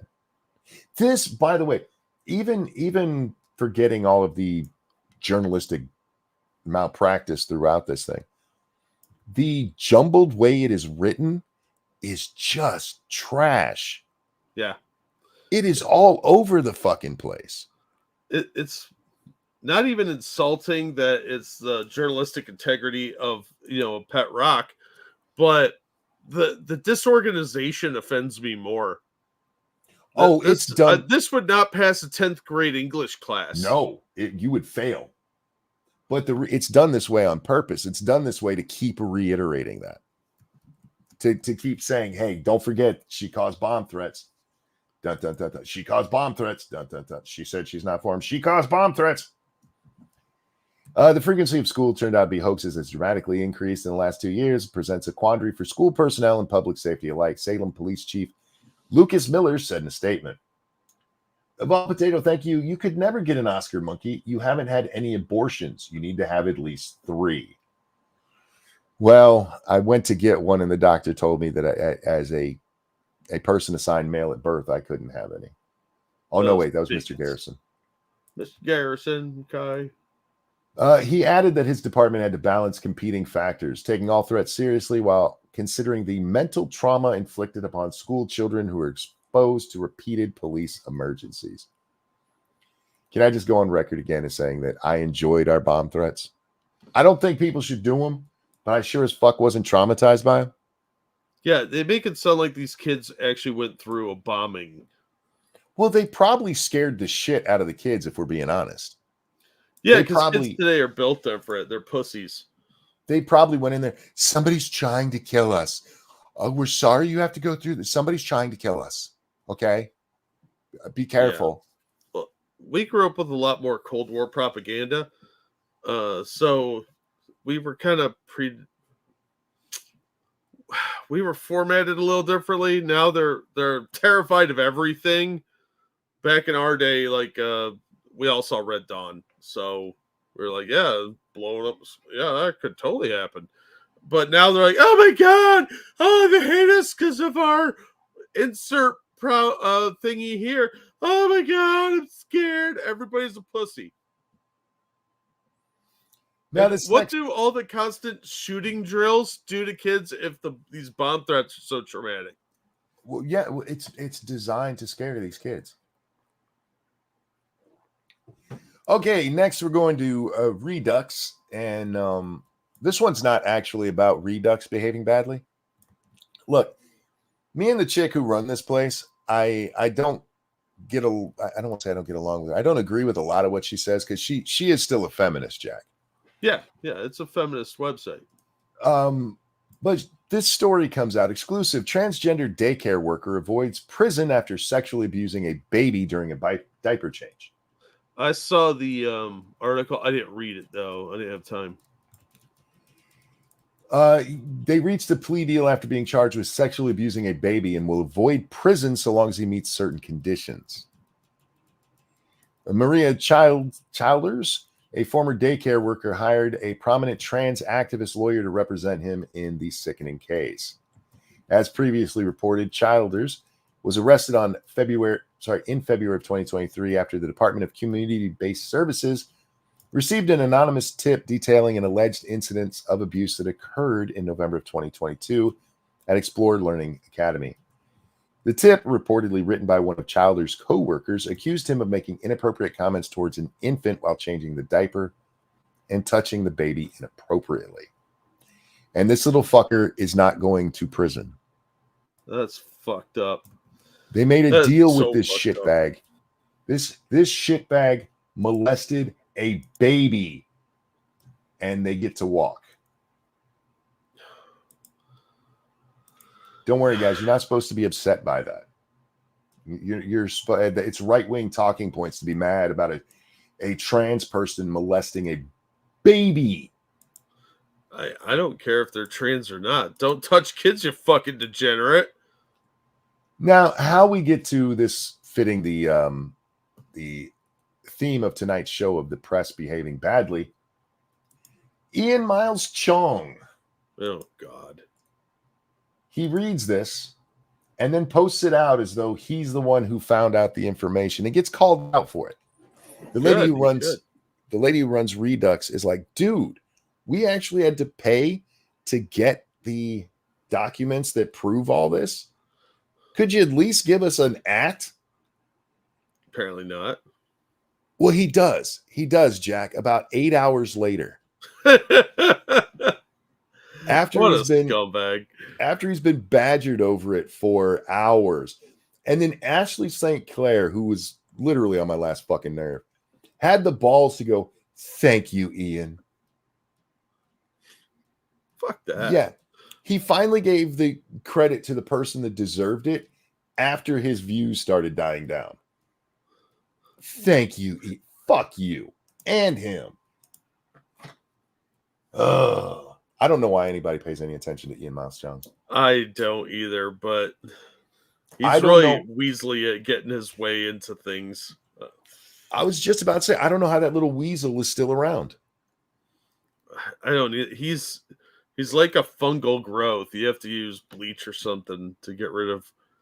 He's literally swatted someone before. Yeah. Andy Worski. Andy Worski. He told the police he had guns in his house. Yeah, that fucking piece of shit. But the other story, this one is not the press behaving badly, really, Jack. Also from Redux. I know, it's Redo. But this is the story. We're going to do this story, and then we're going to watch our video. And then we'll see what time we're at. Mm-hmm. Transgender American seeking refugee status in Canada. That's a real thing that's happened, Jack. Claims to have been the victim of a transphobic crime. Dun, dun, dun. Oh, no. Now, the video is not included. I'll throw this in the chat if you guys want to read it. We're not going to read through all this one. But here's what happened. So this person claims that one of their roommates threatened them with a gun for being a trans person. It's a fat dude dressing up like a chick, so he can pretend that he's not a fat dude. Yeah, because he's got a lot of other issues. And he goes to Canada and tells them that he's got to leave the U.S. because U.S. law isn't protecting him. And there's video of this. There's body cam footage of the incident that supposedly was them being threatened with a gun. Why do I believe that this is not even close to what really happened? He lived in a house with several other roommates. The story doesn't tell us exactly how many, if I remember correctly. But this person, we'll call him Steve. Steve here was not paying his share of the bills. Oh, I'm shocked. Steve here kept eating everybody else's food. And Steve here liked to come home in the middle of the night without letting people know, hey, I'm going to be home at like 4. And then making a lot of noise and blundering around drunkenly. Yes. And so what happens is eventually one of his roommates just has enough and they have an argument. Mm-hmm. And during the argument, the roommate says, you coming home like that, do you realize there's a gun in this house? You could end up getting shot. Oh, yeah, that sounds exactly like what happened too. Because, they were like, I could have shot you. I don't know who's fucking making all that noise at 4 a.m. Oh my God, you're going to murder me. Yep. And that's exactly what happened. So when this person goes down to the police station and reports it, which they did, it's on body cam, as is the interview with the roommate, who even says, maybe I shouldn't have said that to him. I'll face whatever charges. And he did face charges for 2 months before they were dropped. Yeah, because it's a non-case. Nobody was there to witness it. If he hadn't admitted to it, it would have been a he said, it said. Real fast though. Thank you, Keldrick. Ian Miles Chung is the kind of person who, even when I agree with what he's saying, I want to tell him to fuck off. Yeah, because he's a weasel. Well, let me dissuade you of something. He doesn't actually have thoughts. Ian Miles Chung is just a clickbait. That's all he is. Whatever he thinks will get a thing. So you're not really agreeing with him. You're agreeing with whoever he stole the content from. Yeah. That's just fact. He tends to drift from group to group. Yep.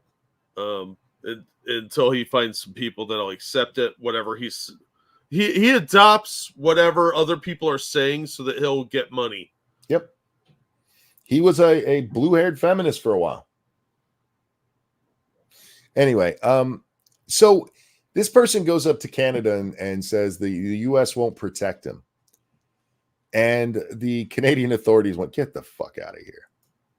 So this person appealed. And the appellate court in Canada was like, yes, it's so horrible for trans people in America. you can stay here with us. Good luck, Canada.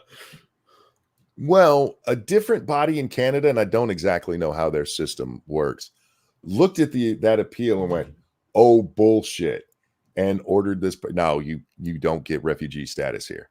But it's okay because now they are appealing it again. And I just want to say from the bottom of my heart, I hope they get to stay in Canada. Why do you hate Canada? I don't hate Canada. I just love America and don't want this in it. Oh, yeah, that's fair. Yeah. So sorry, Canada, if you guys can push them off somewhere else. I'm just happy they're not here. I have to say that if Canada is going to grant refugee status to people like this, I hope they put them in French Canada and they're forced to live in Quebec. No, the article actually tells us they live in the Yukon.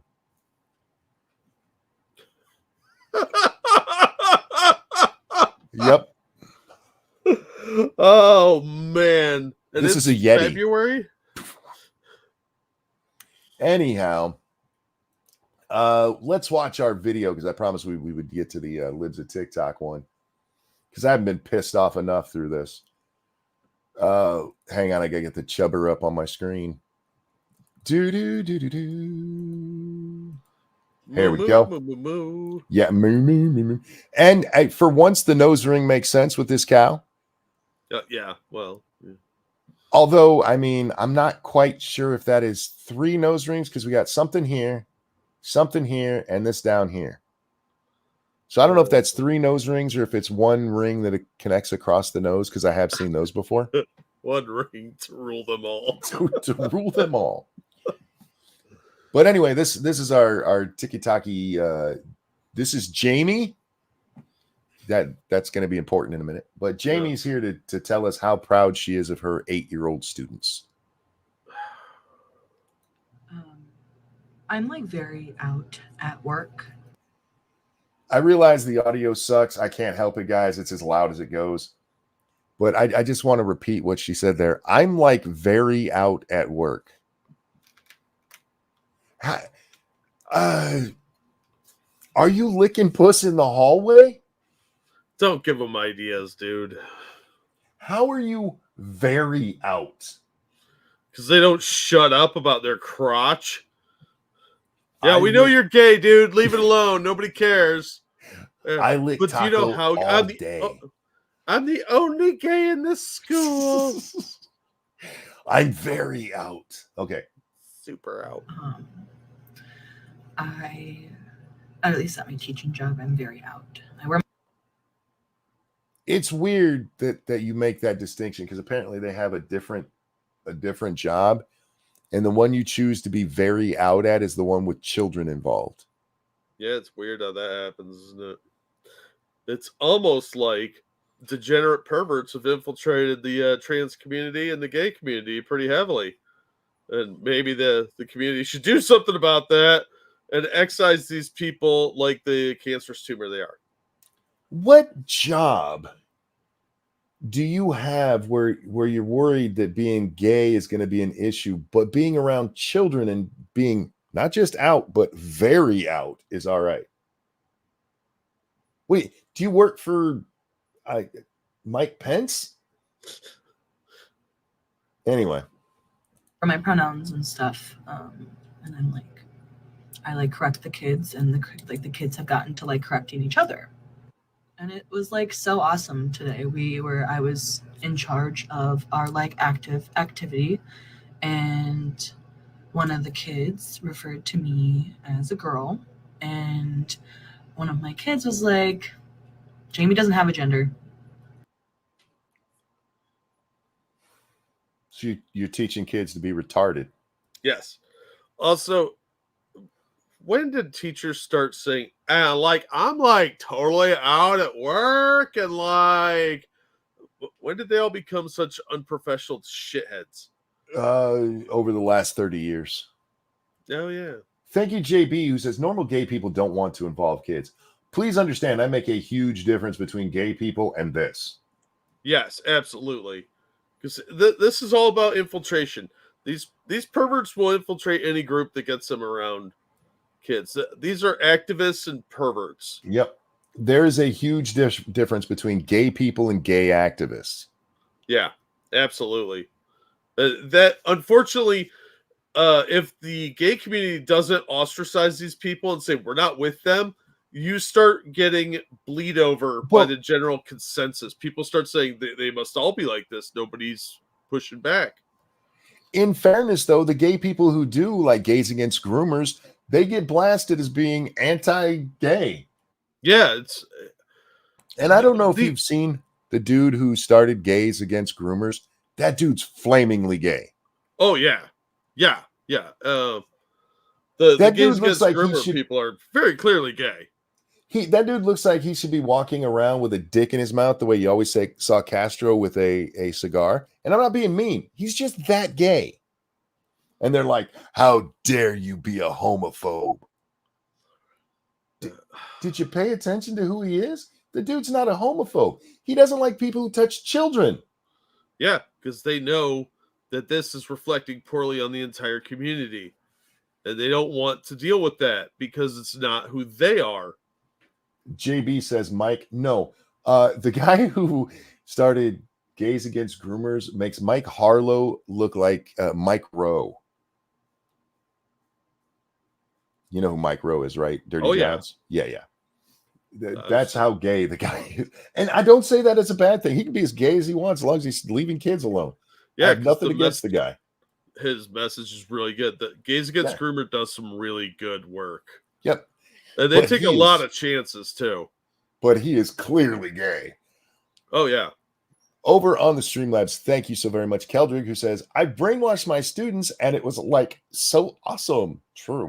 It was so affirming that these people that with malleable brains, it was great that they did exactly what I told them to. Thank you, Tier Alexander. Hey, Fuzzball. I apologize for the death threats. God, it was years ago. Build a bridge and get over it. But I love you, Honky. Can I get a link to the last article, the transgender fleeing to America? I want to see a good P-Dog rant in the morning. Oh, absolutely. Absolutely. And hell yeah, if I can help out my friend P-Dog with some interesting content, I'm happy to. I'm going to close that article because we don't need it. Just wait until we're done here. Jack, can you try to remind me that I need to grab that? Oh, yeah. You know what? Yeah, I'll forget, so fuck it. We'll do this real fast. We can come back to Moo Moo here. It's not so important to see Moo Moo other than, to mock the fat fuck. And I wouldn't mind if they were fat if they weren't also a shitbag. Yeah, well, it's the smugness really gets to me after a while because these people are so arrogant in their perversity. There you go. There's the transphobia one. So where were we? I if you're gonna give me something to mock you with when you're that big of a shitbag, I'm gonna mock you. Yeah. All right, let's try to jump forward about to where we were. I see their mouth open, so I'm assuming they're talking. And it's not important that we get every little bit of stupidity from them, but at least at my teaching job, I'm very out. I wear my pronouns and stuff. Oh, I missed that. She said, I wear my pronouns. Of course. Like, do you have a badge that says, hi, my name is none of the above? Oh, this is the person that beat Nikki Haley? Yes, this is the new, this is the non-delegate winner of Nevada yesterday. And I correct the kids, and the kids have gotten to correcting each other. You're not correcting the kids. You're actually telling them wrong. You're confusing the children. Yeah.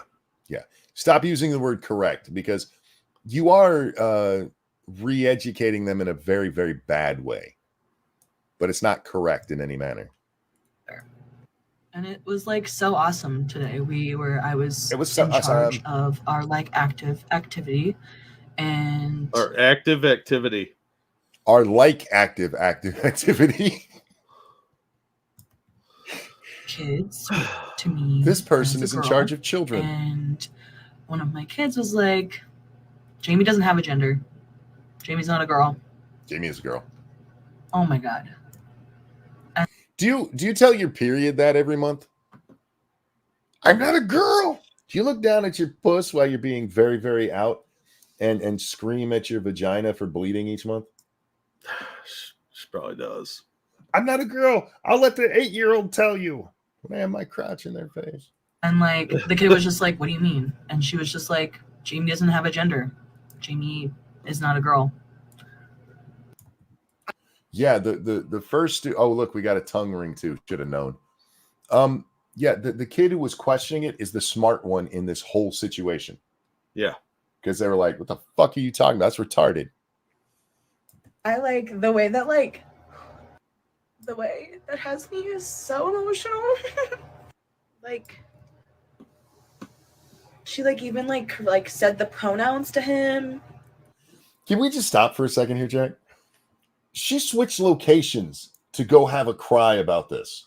Yeah, because it was so reaffirming. This person's an emotional basket case and shouldn't be around anybody's kids. And had to do a retake 3 different times. This is performative. It's just so emotional. Either that or they're an emotional spaz, and they seriously have really deep-seated issues. It can be both. Yeah, that's very true. Yeah.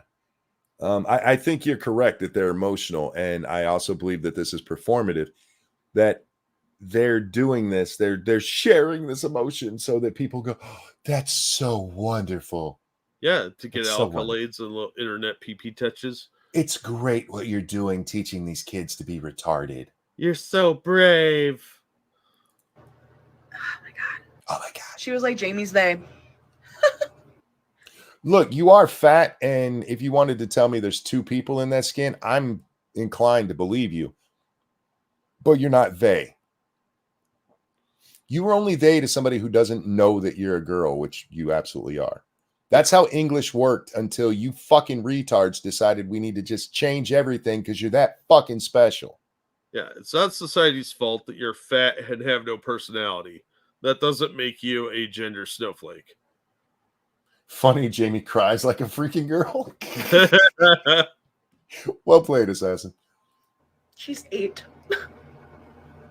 My 52. The 8-year-old repeated what you told them they have to say after you corrected them for saying the correct thing? Weird. Yeah, it's crazy how that works. The child did something for your adulation? I'm shocked. 2-year-old parents still fucking call me she after being out for 3 years. Okay, you're not out. You're attention seeking. Your parents are absolutely right to call you she. They were there when you were born, dumbass. They used to change your diaper. Oh, I think she means the parents of the kids. I thought she was talking about her parents. Oh, maybe. Either way, she's trying to get accolades from children to... No, she's telling us about how her parents... This is more of that attention. My own parents, they don't recognize that my having a vagina does not make me a girl. Ugh. But the 8-year-old does. Isn't it a beautiful thing? Oh, it's so enlightening. It's so wonderful that I brainwashed somebody into my religious indoctrination. I'm going to have to move to Canada. And I just told really started correcting the kids back in September. You're their teacher and you told them what to say and they said it. It's almost like children seek the approval of adults. If you tell those same children 2 + 2 = 4, and it's been, I don't know when this was recorded because she says back in September. So let's say it's October, and you tell them in mid-September 2 + 2 is 4, and every day you ask them what is 2 + 2. In October, they're going to say 4 because that's what you told them, and they believed your dumbass about you being a they. It's like you do not understand how smart children are. They repeat things like sheep, and it just shows the intelligence levels that you have when you're young enough that I want you to still lick me.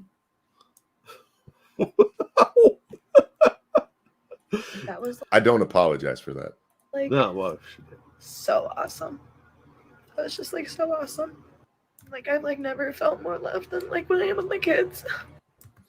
They're not your kids, lady. and that's super weird and creepy. That's really unhealthy. Yeah. It is super fucking weird. I've never felt more loved. See, that's why I say I don't apologize for what I said about her wanting to bang little kids, because the signs are there. If you're seeking validation from children and acceptance from them, there's probably something wrong with you emotionally. There's definitely something wrong with you. This is there's so many things going on with this person, and one of them is something we've talked about many times with a lot of these people who are coming out of teaching college. I went to learn to teach. These are losers who had no friends in high school, and they are trying to make up for that by making your children their friends. Yeah. Even worse, I think a lot of them have no personality of their own. Yeah. So they have to imprint on these kids. And that's their Greek chorus. They need somebody to cheer them on. Yeah, they get to be popular now. They get to be the popular kid. All the kids have to like me now. Yeah. Thank you, JB. I'm not going to read the first part of that because there are kids who listen to this. But thank you for that. So this lady's insane. I agree. And yeah, your reasoning. I mean, that's one of the reasons that comes up during What is a Woman when Matt Walsh is talking to that sociology professor. And Matt Walsh brings that up, and that guy's like, yeah, so kids believe a lot of things. Jack, when I was 5 or 6, my older brother told me that if you stayed in the bathtub long enough and your fingers got all wrinkly, that if you stayed in there too long, they would turn black and fall off. And I believed that for many years. I could top that. My brother told me and my sister when we were real little, I was probably 4 or 5, that we were adopted, and if we ask mom and dad, they'll deny it, and that means it's true. Your brother was a dick. I know, but looking back on it now, that's genius because he was like 7. Yeah, he had the whole thing figured out. That's actually very clever. I know, especially because we immediately ran to my mom and we're like, are we adopted? She's like, no. And we're like, it's true. And she was super confused about that. Yeah, that's actually very intelligent. Right? Anyway. Not traumatic at all, by the way. And look, that's when we say kids are dumb, that does not mean kids can't be clever. They can be. I'll tell you a story offline, but I've seen it in my own children where it's like, how are you that fucking smart? But there's a difference between being able to be clever and even mischievous like that and actually knowing things. Children will believe what you tell them. Anyway, was there anything else I wanted to cover? Apparently, it's my 13-year anniversary on Twitter, but that's not really true because I didn't use it for several years, and then they threw me in Twitter jail. So it's a little insulting for them to tell me 13 years. Yeah, it's probably more like 8. Oh, to factor in all your timeouts. We do need to just talk about this for a minute. I'll throw this into chat because it's very hard to read. They need to use a little bit darker ink when they're printing shit or a better font. The state of Hawaii has decided they do not have to listen to the Supreme Court. This is a case about a gentleman who was arrested for having firearms that they shouldn't be carrying. And the case is thrown out on appeal because of the Heller case. No, it's the New York case, not the Heller case. The New York one where, like, no, you can have concealed carry, right? Yeah. So it's thrown out of court. The Hawaii Supreme Court then issues this ruling where they say they don't have to go by the Heller decision, or the New York decision. Sorry, with gun cases, just Heller's the one you normally say. Yeah. But anyway, they don't have to go by that because in Hawaii, you do not have a constitutional right to carry. So they can ignore the federal. Yeah. Wow. Okay. What other rights are they going to suspend now? Then they do find that the guy has standing, but then they come in with where is that specific part where they tell us that? Like I said, I gave it to you guys if you want to read the whole thing. Standing, this is where they show that he does have standing. He lacks standing on another issue. License to carry is not a criminal offense. It reads in part, no person shall carry concealed or unconcealed on the person. Last Wilson did not bother to follow their law to get the license. Then you come down here. The court is yet to explain how we interpret matching state and federal constitutional provisions when both are in play. Do we look at the state constitution first, the federal constitution first, both? Well, legally under the Constitution, you have to look at the federal law and see if it supersedes yours. That's the 14th Amendment, fucker. Yeah. But hey, I guess fuck those amendments, right? If we interpret our Constitution to provide more protection, do we even take up the federal Constitution? Wow. We believe that the proper sequence to consider matching constitutional text is to interpret the Hawaii Constitution before its federal counterpart.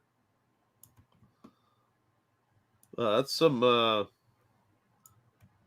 really dangerous talking.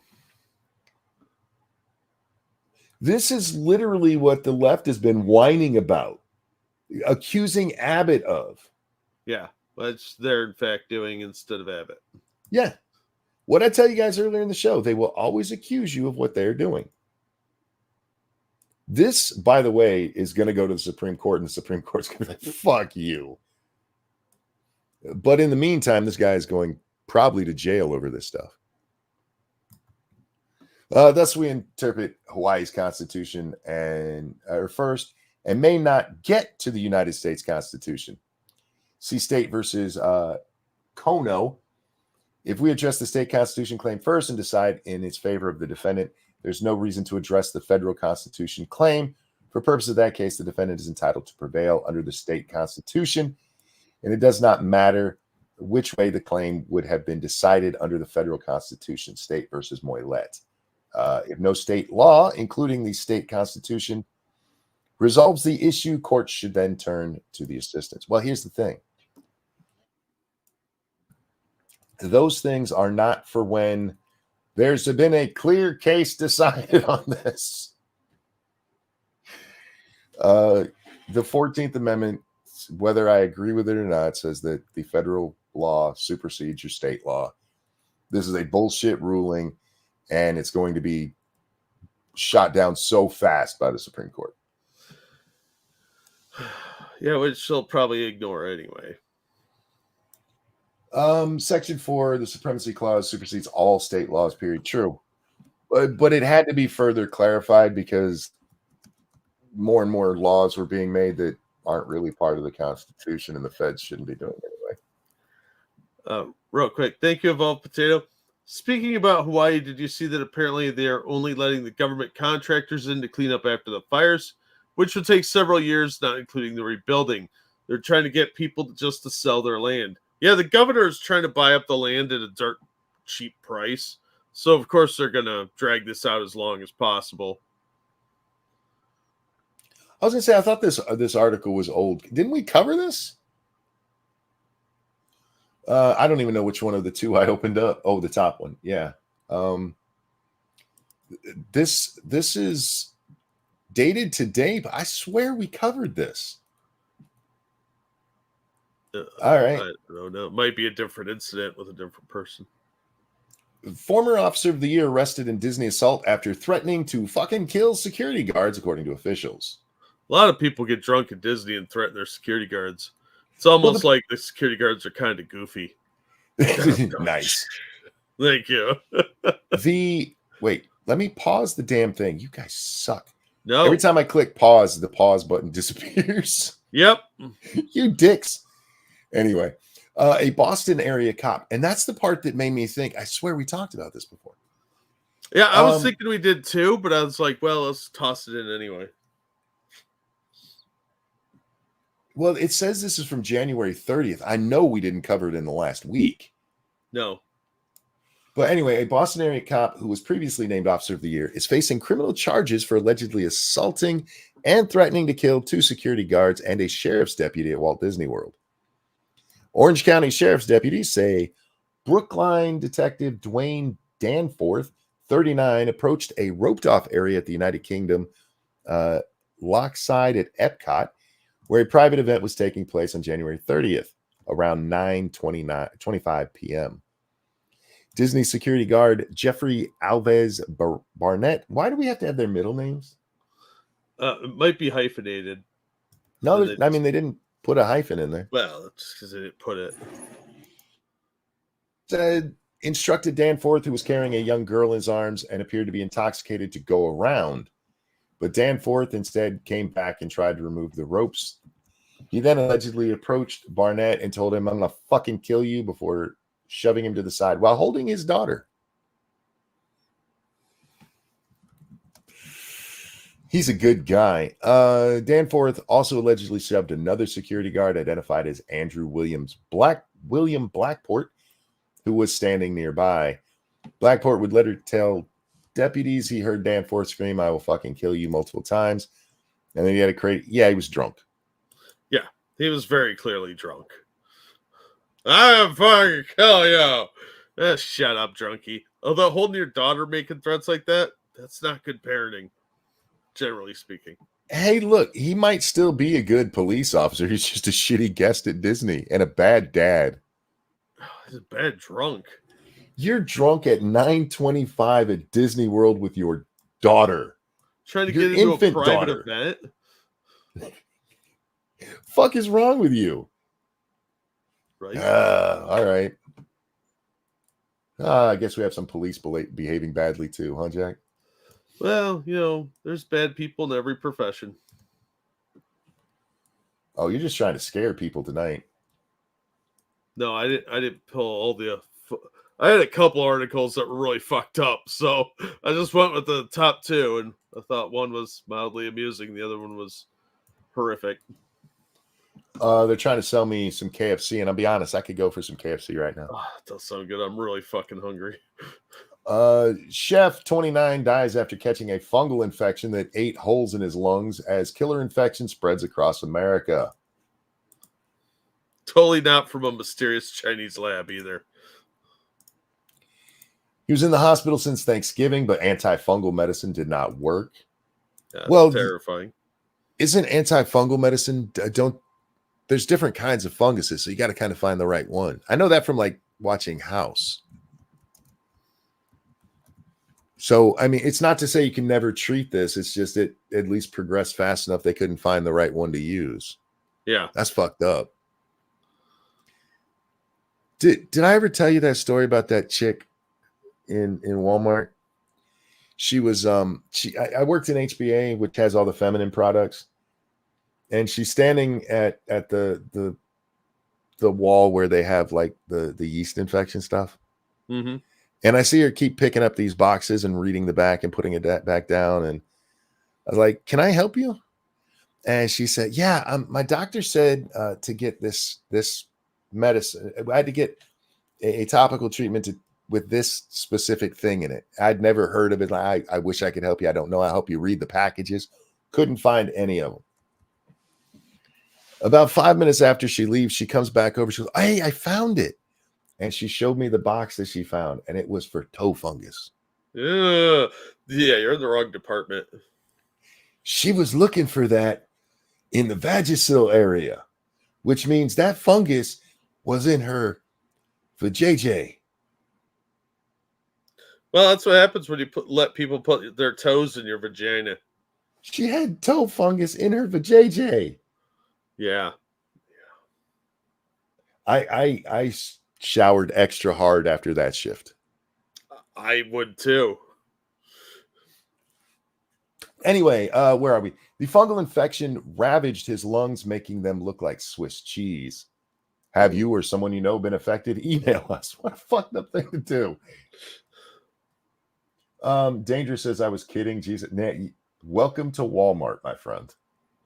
It is kind of fucked up that her doctor didn't tell her, by the way, that's going to be in the toe fungal section.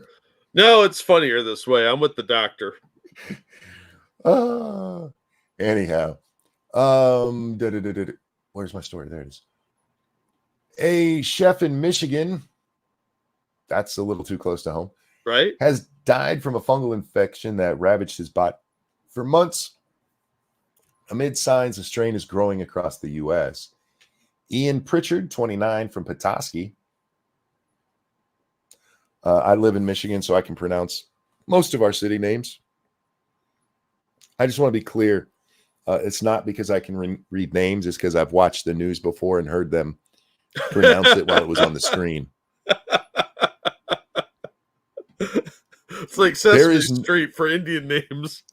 Bro, there is no way I would have come up with Charlevoix or Sault Ste. Marie. None of those. You look at him and go, salt, sweet, what? Yeah, look, to be fair, a lot of that's the French's fault. Fair. Mackinac, which is Mackinac, for some reason the C makes a W sound. Yep, Mackinac. They're wrong. Anyway, where are we? Petoskey was taken off life support over the weekend at his own request after weeks of suffering and pain. Oh, fuck. Poor bastard. Right? Just let me die. He was originally hospitalized around Thanksgiving with flu-like symptoms and transferred to a Detroit hospital for more intensive care, where he was diagnosed with blastomycosis. I think I said that close. Sure. His condition quickly deteriorated as spores moved deep into his lungs, infecting the tissue there, making them look like Swiss cheese, according to his father, Ron.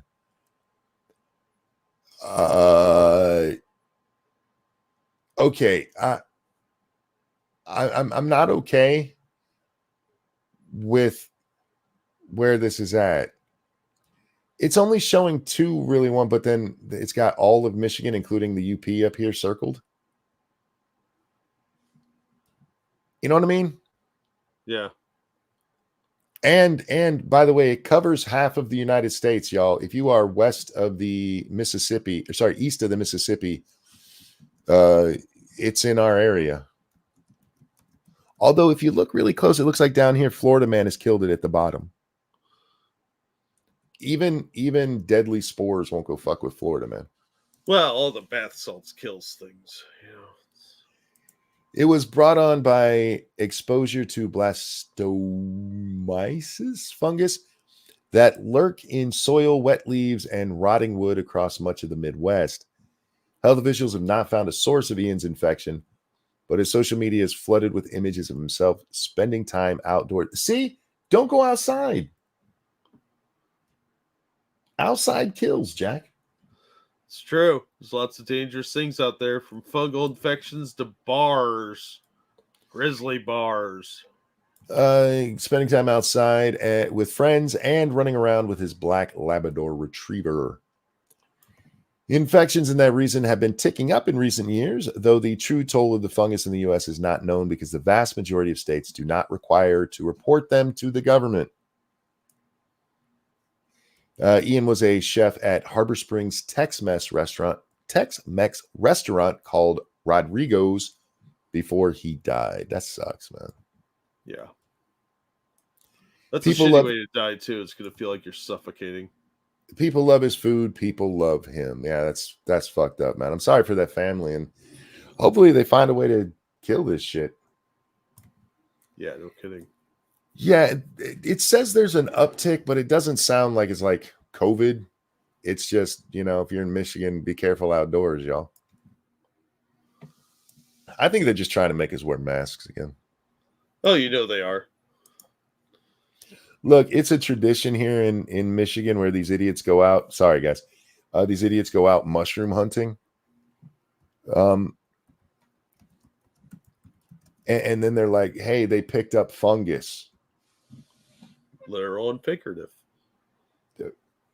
There's literally, it's almost a holiday here when you first go out and find your fungus to eat.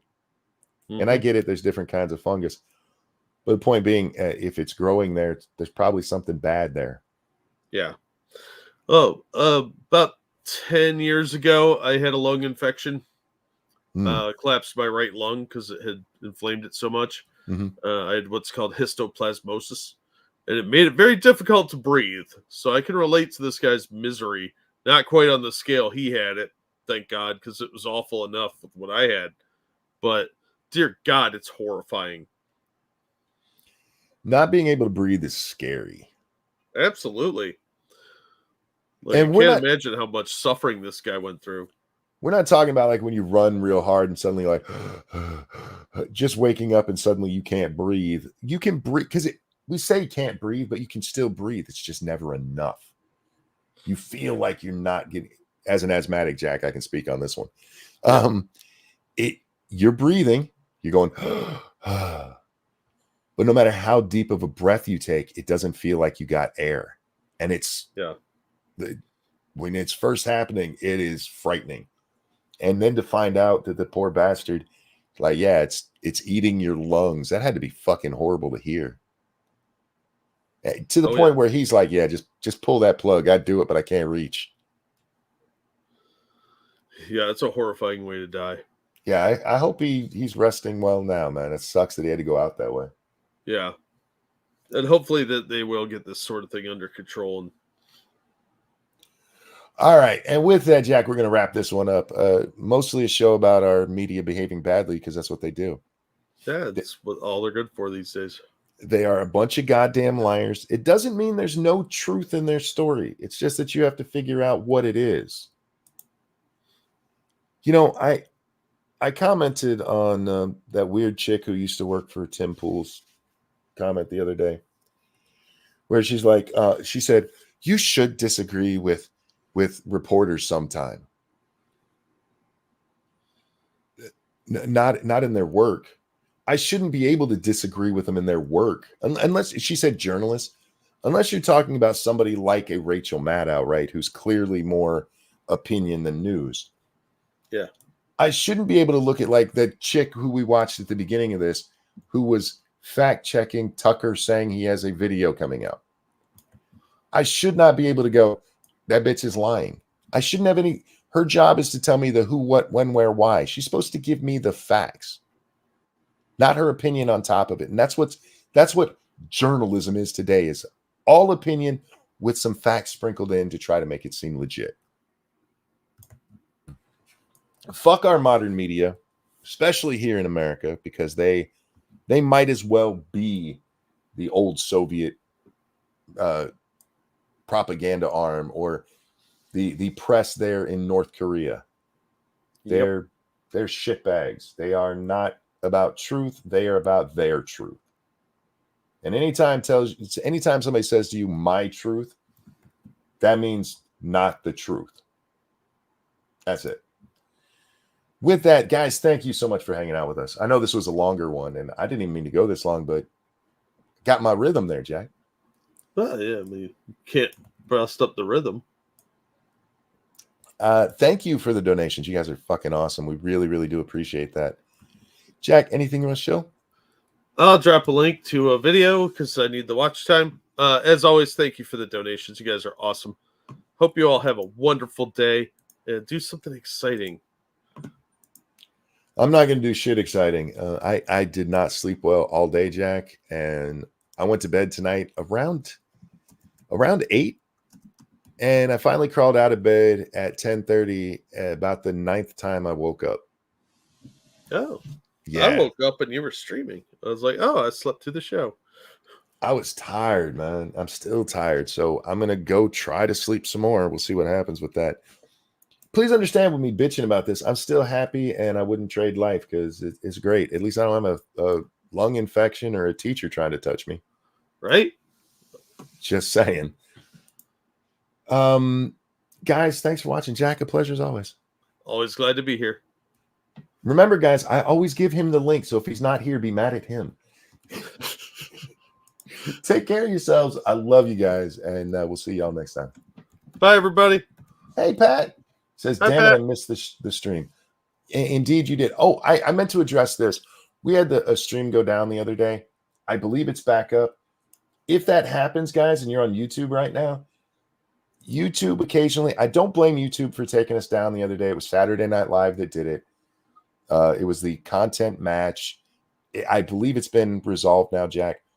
But if you guys ever go to watch the show or you're watching the show and it disappears like that, we are on Rumble. They don't take our shit down. So if you miss it here for whatever reason like that, please go watch it over there. I meant to say that for like the last 3 nights, Jack. But yeah, remember, we will still keep it up on so even in this case, Jack, if they'd kept it blocked, you can still go watch that over there. Watch where you're most comfortable, but sometimes we don't get that decision. So thank you guys for watching. All of our links are down below. We love you, and we'll see y'all next time. Bye, everybody. I was gonna sing, and here I am singing. Nikki Haley's a whore. I don't know. I didn't have a song tonight. And you can never go wrong with calling Nikki Haley a whore. That seems to be truth. I don't know. It's not letting me end the stream. No, you've said too much. Now we must stay on forever. It's stuck on ending the stream. Oh, this has happened wait. Having trouble connecting. What? It literally just told me it can't end the stream because my connection sucks.